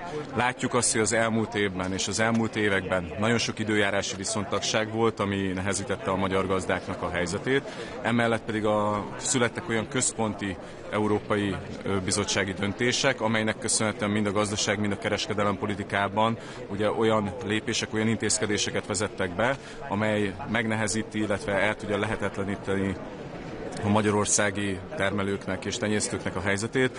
Gondolok itt arra, hogy például olyan szabadkereskedelmi megállapodásokat kötött az Európai Bizottság mind Ukrajnával, mind pedig a dél-amerikai országokkal, amelyek nagy mértékben fogják a piaci versenyhelyzetet befolyásolni Európában, olcsóbb termelési költségekkel, ellenőrizetlenebb élelmiszerbiztonsági és állategészségügyi szempontok szerint termelnek, és így vélhetően jóval olcsóbban tudnak meghatározatlan eredetű élelmiszereket az európai piacra eljuttatni, és így hátrányt okozni az európai és a magyar termelőknek, és végső soron a lakosságnak is, ugyanis az élelmezés biztonság én úgy gondolom, hogy egy kiemelt prioritás az Európai Unióban, és úgy gondolom, hogy az európai lakosság élelmiszereit az Európában dolgozó mezőgazdasági szereplőknek kell megtermelniük. Emellett a mai ülésen szó lesz még arról is, hogy Romániával, Szlovákiával, Máltával közösen kértük azt, hogy a sertéspiaci krízis helyzetre valamilyen segítséget tudjon nekünk nyújtani az Európai Bizottság, és éppen ezért fogunk ma szólni, illetve fogunk csatlakozni azon tagállamokhoz, akik mind a sertéspiaci krízis helyzetre, mind pedig Magyarországon ugye az elmúlt néhány hónap óta fennálló tejpiaci krízis helyzetre rendkívüli intézkedéseket szeretnénk kérni az Európai Bizottságtól, hogy így tudjuk segíteni a termelőinket. Sertés ágazatban mi lehetne ez a rendkívül segítség? Tudjuk, hogy természetesen kértünk. Egyrészt lenne az a kérdésem, hogy kaptunk-e már valamit, a bizottság beavatkozott-e már, és a sertéspiacon mit szeretnénk kérni, és mekkora a baj a magyarországi sertés ágazatban? Nagy a baj, az elmúlt egy évben több mint 20%-kal csökkent a felvásárlási ára a sertésnek, és most arra eljutottunk ugye oda, hogy gyakorlatilag önköltségi ár alatt tudnak csak szerződni a sertéstenyésztőink. Azt látjuk, hogy olyan a korábbi támogatásokon felül pénzügyi segítség lenne szükséges, hogy adjunk nekik, amelyet viszont a jelenlegi keretek között nem tudunk megtenni. Hogy a közös agrárpolitika egyrészt egy lehetőség, másrészt viszont korlátokat is jelent a tagállamok részére. Úgyhogy mi szeretnénk azt kérni, hogy a közös agrárpolitikából a krízis alapot megnyitva tudjuk valamilyen módon a sertéstenyésztőket támogatni, illetve egy olyan javaslattal is fordultunk korábban az Európai Bizottsághoz, és amelyre még nem kaptunk választ, hogy az országnak a de minimis keretét emeljék meg, amelynek köszönhetően saját hatáskörben tudnánk nemzeti támogatásokkal megsegíteni a tenyésztőinket. Magyarországon több intézkedéssel készültünk számukra az elmúlt hónapokban. Hitelmoratóriumot vezettünk be például a fennálló hiteleikre, illetve egy rendkívüli kocatámogatást biztosítunk részükre, amelyet viszont a tenyésztők egy része nem tud igénybe venni tekintettel az uniós szabályokra. Van már előrelépés? Te ügyben sincsen még előrelépésünk. Ugye ez a krízis helyzet egyel később következett be az európai és így a magyar piacon is. Ott ugyanezen intézkedéseket hoztuk meg Magyarországon, amelyeket tudta Magyarország saját hatáskörben kezelni. Próbáltunk egyes támogatásoknak a kifizetését előreütemezni, vezettünk be hitelmoratóriumot a fennálló tartozásaiknál, és itt is mérjük fel a piaci környezetet, mérjük fel a helyzetet és a probléma nagyságát, és szeretnénk azt, hogy valamilyen krízis támogatásokkal tudnánk az ő esetükben is beavatkozni és segítséget nyújtani. Köszönöm szépen a lehetőséget.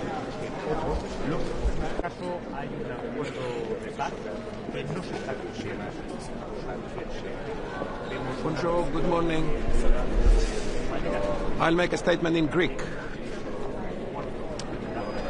Συμπληρώνονται σήμερα αύριο 4 χρόνια από την επίθεση της Ρωσίας στην Ουκρανία κατά σαφή παραβίαση κάθε έννοιας διεθνούς δικαίου και του καταστατικού χάρτη του Οργανισμού Ηνωμένων Εθνών.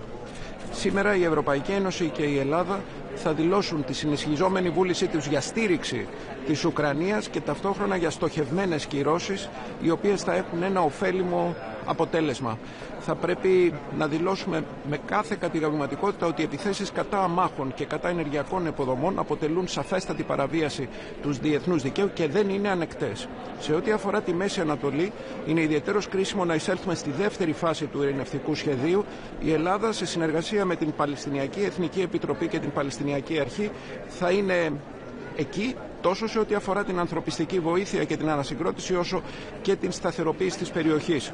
Θα ήθελα να επισημάνω ότι η Παλαιστίνη συνιστά ένα ενιαίο σύνολο μεταξύ Δυτικής Όχθης και Γάζας και γι' αυτό η οποιαδήποτε επικιστική δραστηριότητα δεν θα πρέπει να αναπτύσσεται. Η Ελλάδα επιμένει ότι θα πρέπει να υπάρξει μια νέα όθηση έτσι ώστε να έχουμε πολιτική λύση η οποία θα επιτρέψει την ίδρυση του Παλαιστινιακού κράτους ταυτόχρονα με ένα ασφαλές Ισραήλ. Σε σχέση με το Ιράν, Η θέση της Ελλάδας είναι ότι θα πρέπει να εξαντληθεί κάθε διπλωματικό μέσο έτσι ώστε να μην υπάρξει περαιτέρω κλιμάκωση, η οποία θα δημιουργήσει συνθήκες πολύ μεγάλης αναταραχής στην ευρύτερη περιοχή και στον κόσμο. Θα έχω την ευκαιρία σήμερα να τοποθετηθώ και να ενημερώσω τους συναδέλφους μου υπουργούς εξωτερικών για τη βούληση της Ελλάδας να αναλάβει σειρά πρωτοβουλειών σε σχέση με την ενταξιακή πορεία των Δυτικών Βαλκανίων. Τα τελευταία 4 χρόνια η Ευρωπαϊκή Ένωση έχει ήδη αναπτύξει πολλές δράσεις οι οποίες κατατείνουν στην ανθεκτικότητα και την ανταγωνιστικότητά της. Είναι σημαντικό η Ευρωπαϊκή Ένωση να παραμείνει συνεπής μετά το 2023 και την ατζέντα της Θεσσαλονίκης να δώσουμε μια νέα όθηση, ένα νέο όραμα στους λαούς των Δυτικών Βαλκανίων και η Ελλάδα θα φροντίσει να είναι επισπεύδουσα σε αυτό. Ευχαριστώ. Thank you.